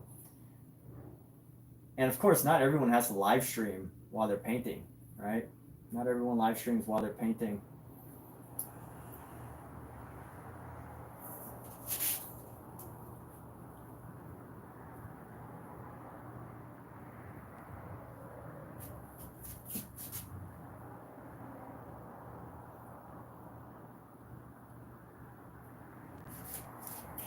Yeah, this is absurdly yellow. And I'm just going, I think the yellow is like even brighter than the white. Look at that. Yellow's like brighter than the white. Did I mess up this painting? I don't know. We'll see. I'll keep pushing through this and maybe we'll find like a fine balance somewhere. I feel like this one porcelain area might have messed up the whole painting, but who knows? Helps to experiment though.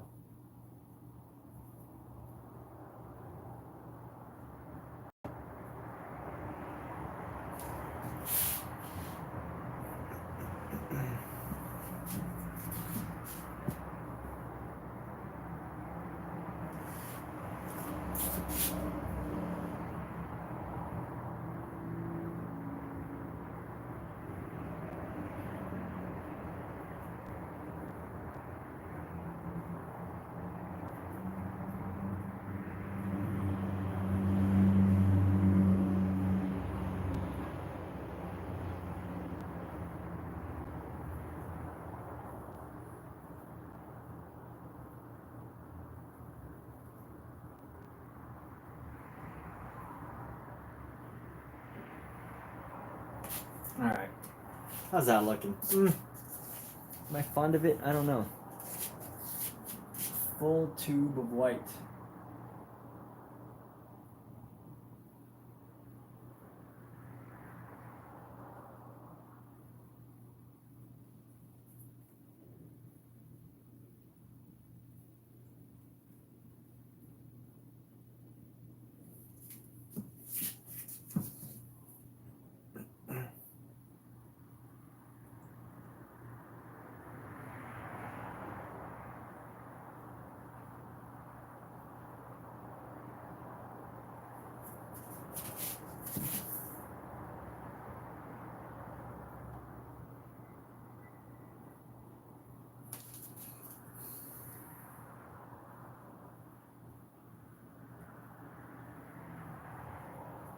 I guess if we do it like this, we gotta do it on the whole thing. So let's just, you know, I don't think I'm gonna do another huge chunk in this way. I think also the problem is, so the if I'm, you know, I'm just breaking down where the mistakes probably happen if there is a mistake. I mean, you can't really say that there's a mistake, but here's where I think this method might have worked better. So the point, I think the most important thing. So I used. For this, earlier I was talking about Windsor and Newton, right? It's great if you want to create these nice, thick, chunky textures. I feel like there's an additive in Windsor and Newton colors that makes it thick already. It doesn't specify, but if I had to guess, I would say that they probably put some form of wax in here as a filler. Again, I'm making this up for sure, or whether it's because there was a hole in the bottle and it kind of dried the paints up a little. But I'm pretty sure that there must be some form of additive into the Windsor and Newton colors. And I'm not saying that like it's a bad thing, because I think when you get these types of effects here, so, you know, if you want like a really thick effects paint to just like kind of pop and like mix and, you know, create these little streaks, I think Windsor and Newton is great for that. But here's where I went wrong. It's chalk. Oh, okay, well, there you go. So Mizu says there's chalk. I don't know for sure. I don't want to quote anything specific because I don't know for sure. So I don't want to, you know, throw Windsor Newton under the bus. But they mix stuff. I mean, you could definitely tell that there's something in here that makes it different than the other brands. So it's great for stuff like this. Honestly, it really is. But if I try to do this, I think the problem where I went wrong with this, I mixed the two different paints. So I mixed a very wet, juicy Georgian oil, which is very loose, goopy, has a lot of oil in it, and maybe less filler. And I mixed that with this, which creates this just very thick, consistency that makes it hard to work with. And then when you're trying to plaster it on and you're trying to like, do these little strokes, it drags. It has this like stickiness because of the thickness of the Windsor and Newton. So just, throwing out my thoughts around the paints and the understanding the paint and how it works. So if you want to create individual strokes bit by bit, this is probably better. But if you want to create cover a large space like I did earlier, like plastering on the paint and then spreading it, I think you want a much looser and thin paint. So that's that. But let's just go into here, and we're just going to come around and just keep going. Let's go with the white here. We're going to go with the white and reduce the amount of yellow that we have.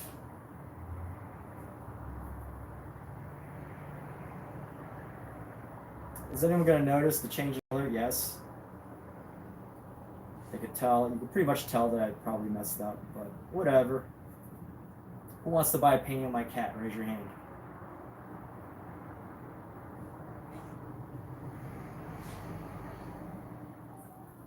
I do have this, I know people might even think if they ever see this painting, I would try to get this painting into a show, for sure. One day I would try to get it into a show. But I think, the most distracting thing is the fact that there's this big yellow area, and then there's this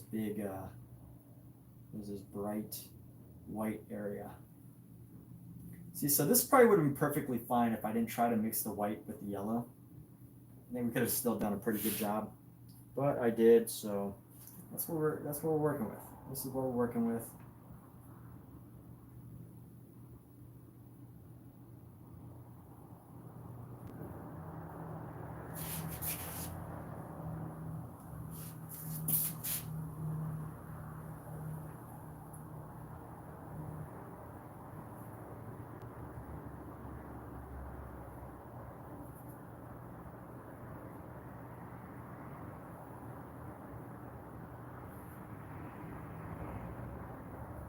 Yeah, it's gonna look totally. It looks totally different, right? Like this is such a saturated section.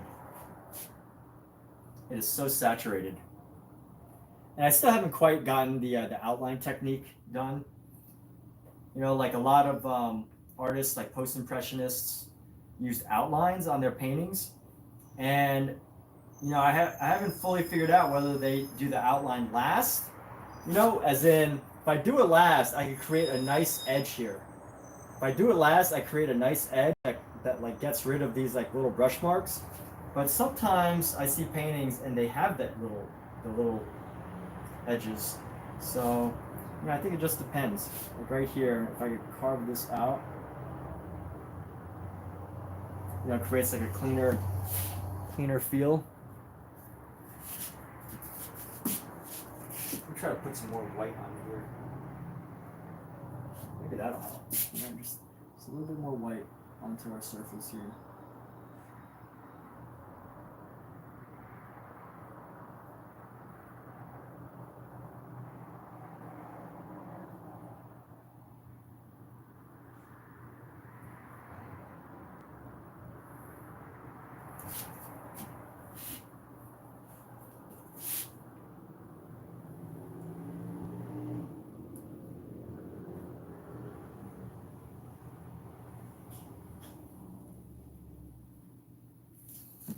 All right, anyway, Mizu says it's chalk. Very well, it must be chalk. So let's grab another nice thick chunk of paint right here, and we're gonna come into here, and we're just gonna come around here. So we're gonna get this reflective surface.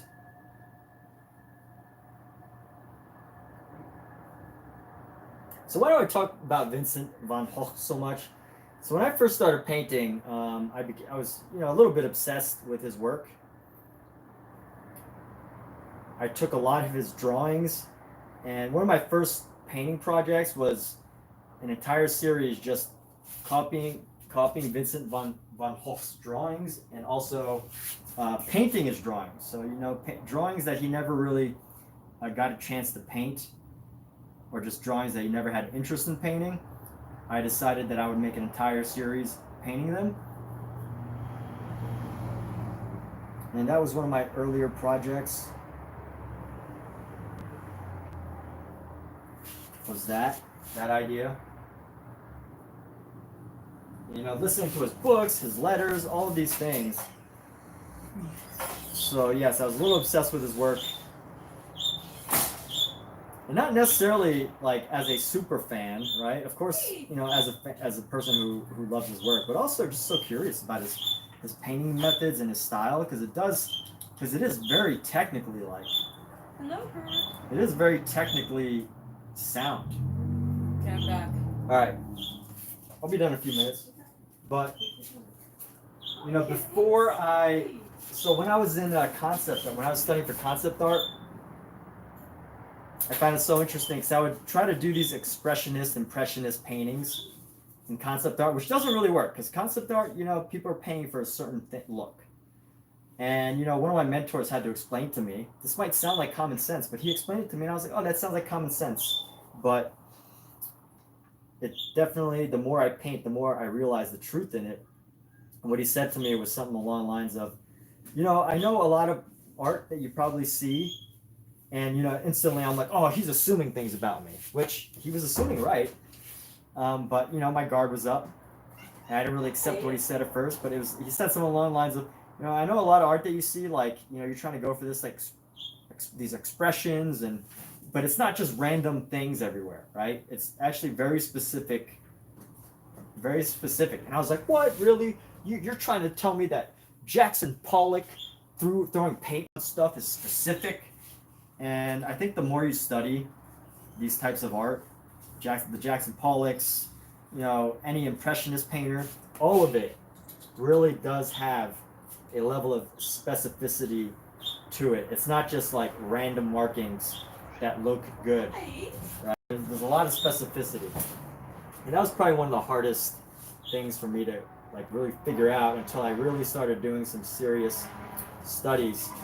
And, you know, let's just look at some of Vincent's drawings, for example. I think his drawings provide an excellent example of why you can tell things aren't just random. Okay, let me get one of his books on drawing. Let me just finish painting this. I'm not saying like every stroke was thought out in super detail. Right? I'm not saying that every single footprint and cigar butt that Jackson Pollock threw onto his canvas was this brilliantly planned out, executed, divine, unconscious, brilliant exercise of free will and expression. No, I'm not saying that, but I think at some level there's a little bit more thought and a little bit more that goes into art. I don't know. Not everyone here is watching is like super into art. But here, let me grab my example. You don't have to take don't take Omizu's. Hey, you know what? I will research for myself. I just can't do that right now, Omizu. Omizu, maybe, you know, I probably take more of your word than I probably should, Omizu. Like, I don't know. I don't take your word for everything, even though I probably do. You might be surprised at how much you say that I'm like, oh yeah, that's probably true. I'll go with it.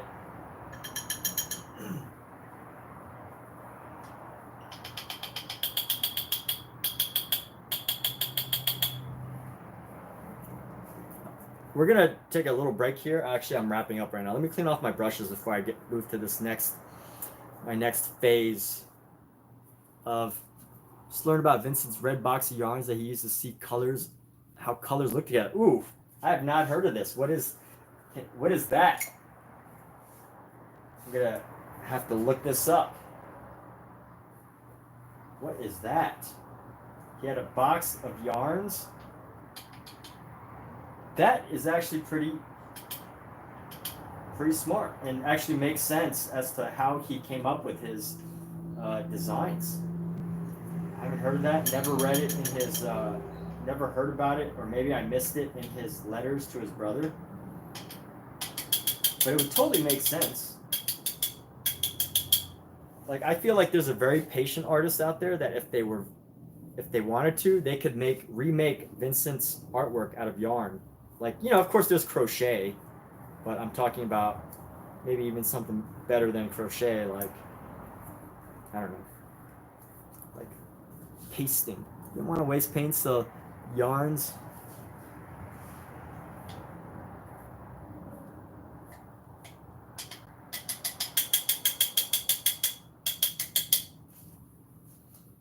Yeah, you know what? I haven't heard about that. I've always felt that Vincent was not afraid to waste paint. Like, yes, he had limited paint, but like, once he got painting, that there was no stopping him. There was no like fear of like, there was no fear of being, of running out. Well, there was no fear of like using more paint than was necessary. I've never felt like he was a frugal painter. I don't think so. But I can understand that he would want to plan out, plan out maybe experimenting with those colors. But then again, that would make sense. Hold on. Let's find my.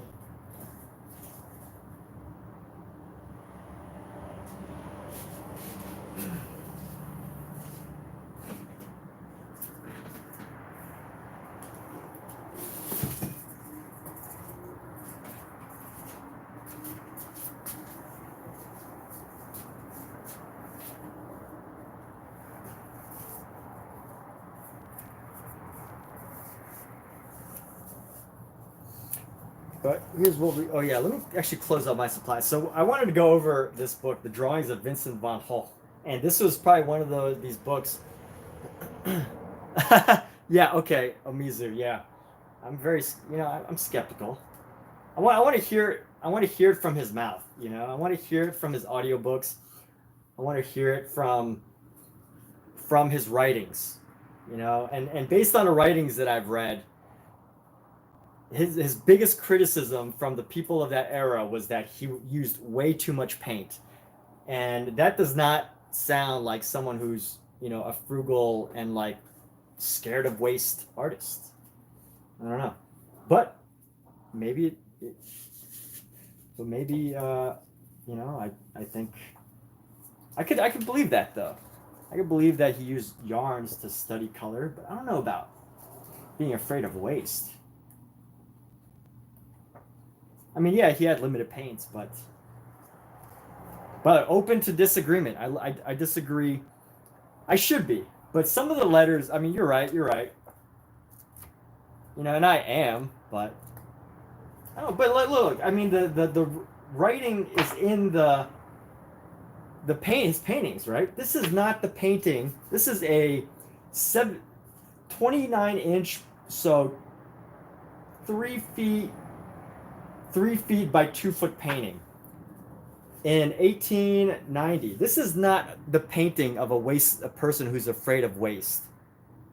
Okay, this is the amount of paint that he used. He could have totally gone very thin with his paint, but the amount of paint that he used is just that is not the sign of a person who's afraid of wasting paint.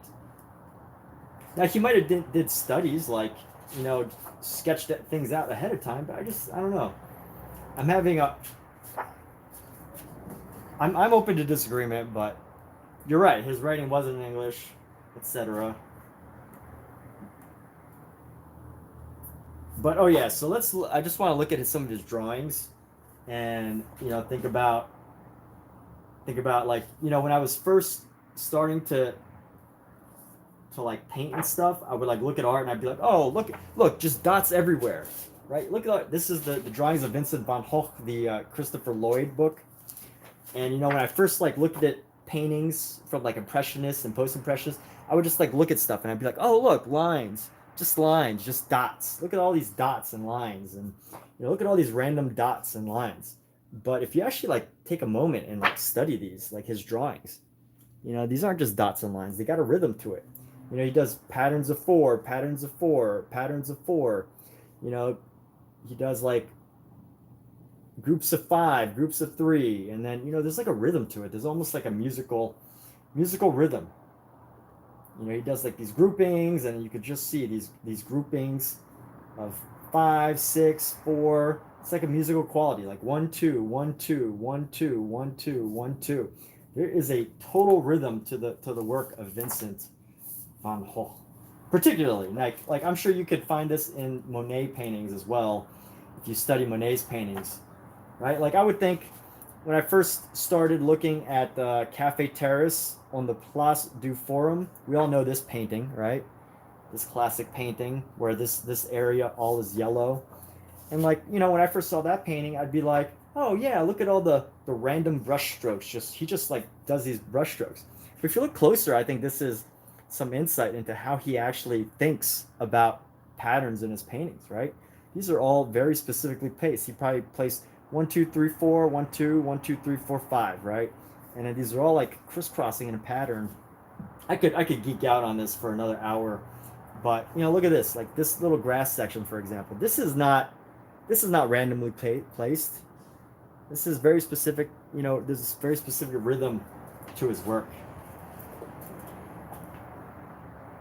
Now, maybe some of his earlier work might be a little bit messier, but I just like, again, I have a hard time. If we just look at his paint, I would not say that this was the work of a frugal artist. And according to Gauguin, according to Paul Gauguin,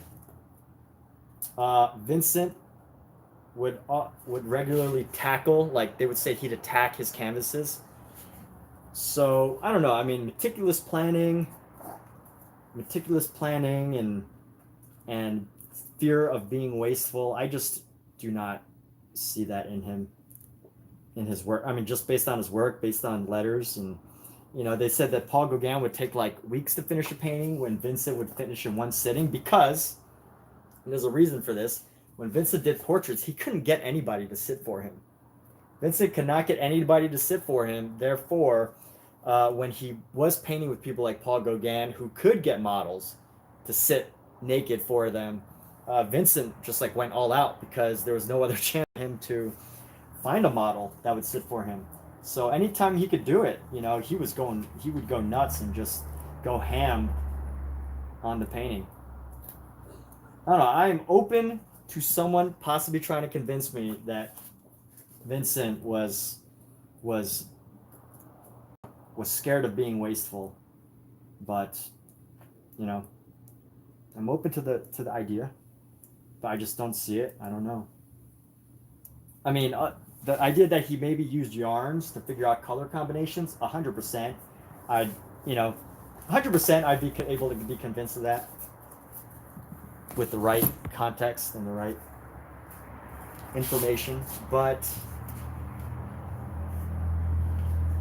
fear of being wasteful, you know, maybe he feared running out of paint because, you know, he'd have to get it from his brother or he'd have to get some funds and he'd have to beg his brother. But once he had it, I don't know, I think he's once he had it and once he had an idea, I feel like he'd just go ham. But again, I don't know everything. You know, can you believe that? I don't know everything. But I do try to check my references. I do try to check my sources. But maybe, you know, again, maybe that's why Vincent did so many sketches. Maybe part of his sketching was part of his not wanting to waste paint, right? So I can see it like in that sense, whereas he does like pre-studies because he wants to, you know, do the best painting possible once he starts. But then once he starts, is he wasteful of paint? Is he fearing the waste of paint? I don't know. I don't think so.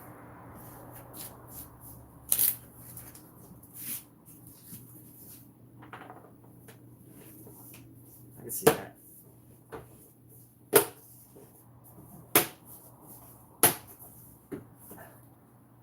But I, again, totally open to ideas. I know that when I live stream, you know, live streaming isn't really conducive to live discussion or hearing other people's views because, you know, one person is talking and the others are trying to keep up and type.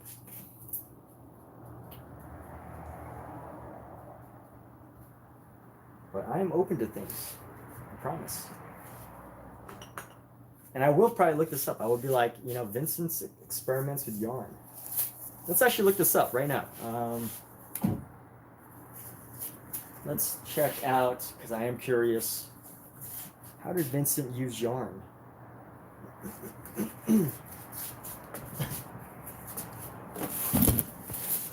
Oops.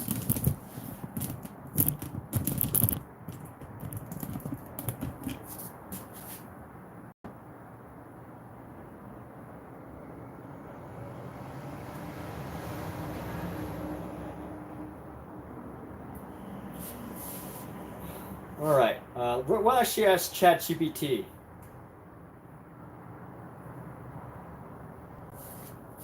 How and why did Vincent van Gogh use yarn to prepare for making paintings? Let's see what ChatGPT says.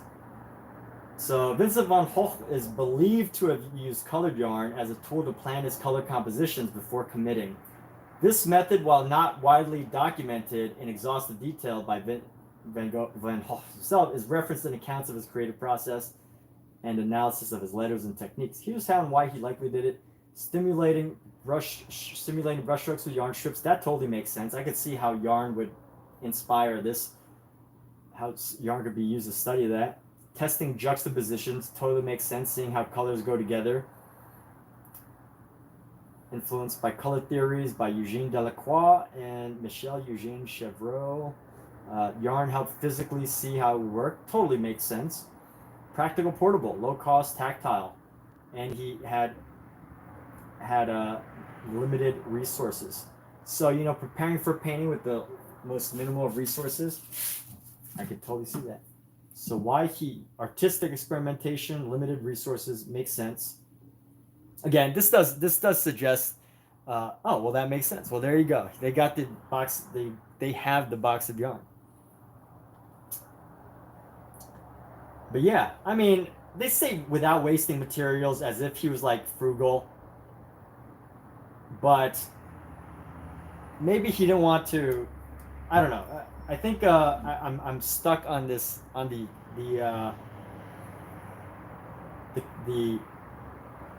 what's that word when you're comparing the meaning of stuff. So frugal versus wasting. I don't know. Tactile learning, Japanese prints, pointillism, flat color planes, and optical pointing and mix may have contributed to his desire to experiment with pure color placement. So the methodical scientific side, totally. Emotion-driven expression, totally. Oh, so ChatGPT can share a visual example.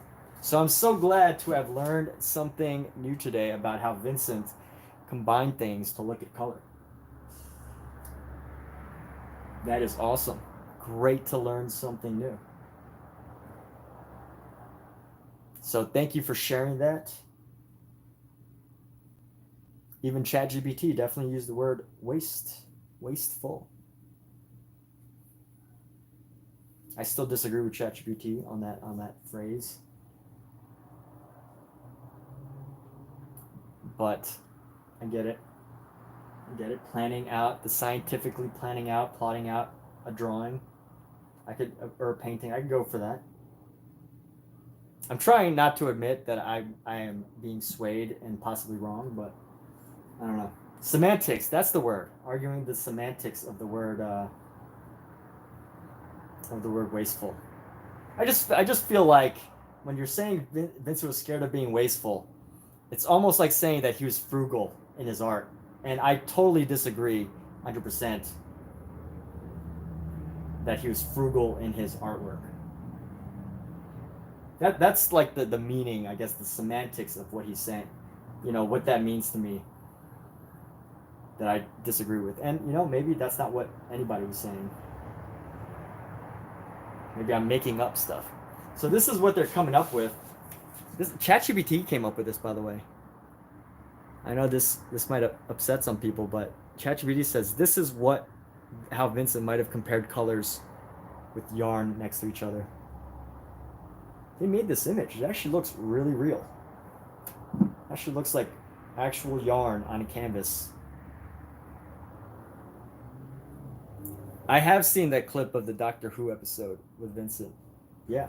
Or I've only seen the clip. I haven't actually seen the whole episode. Yeah, it's great. I liked William Dafoe's version of Vincent as well, very much so. But there we go. All right, yarn combinations.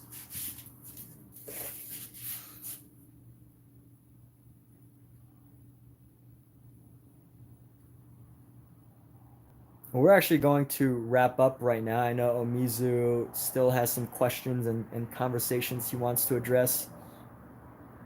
I'm gonna have to shut you down because I gotta go. All right, we're taking a break on this. I'm gonna go see some. He goes, I don't know the director of it. It could have been Julian Schnabel, but we're gonna call this a break for now. Let's take a break and we'll come back in a little bit. Matt Smith.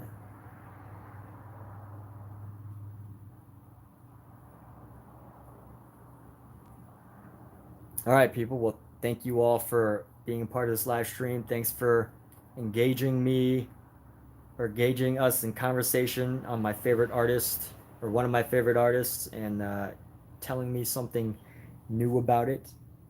And yeah, you're all very wonderful. Thank you. We'll be back a little later.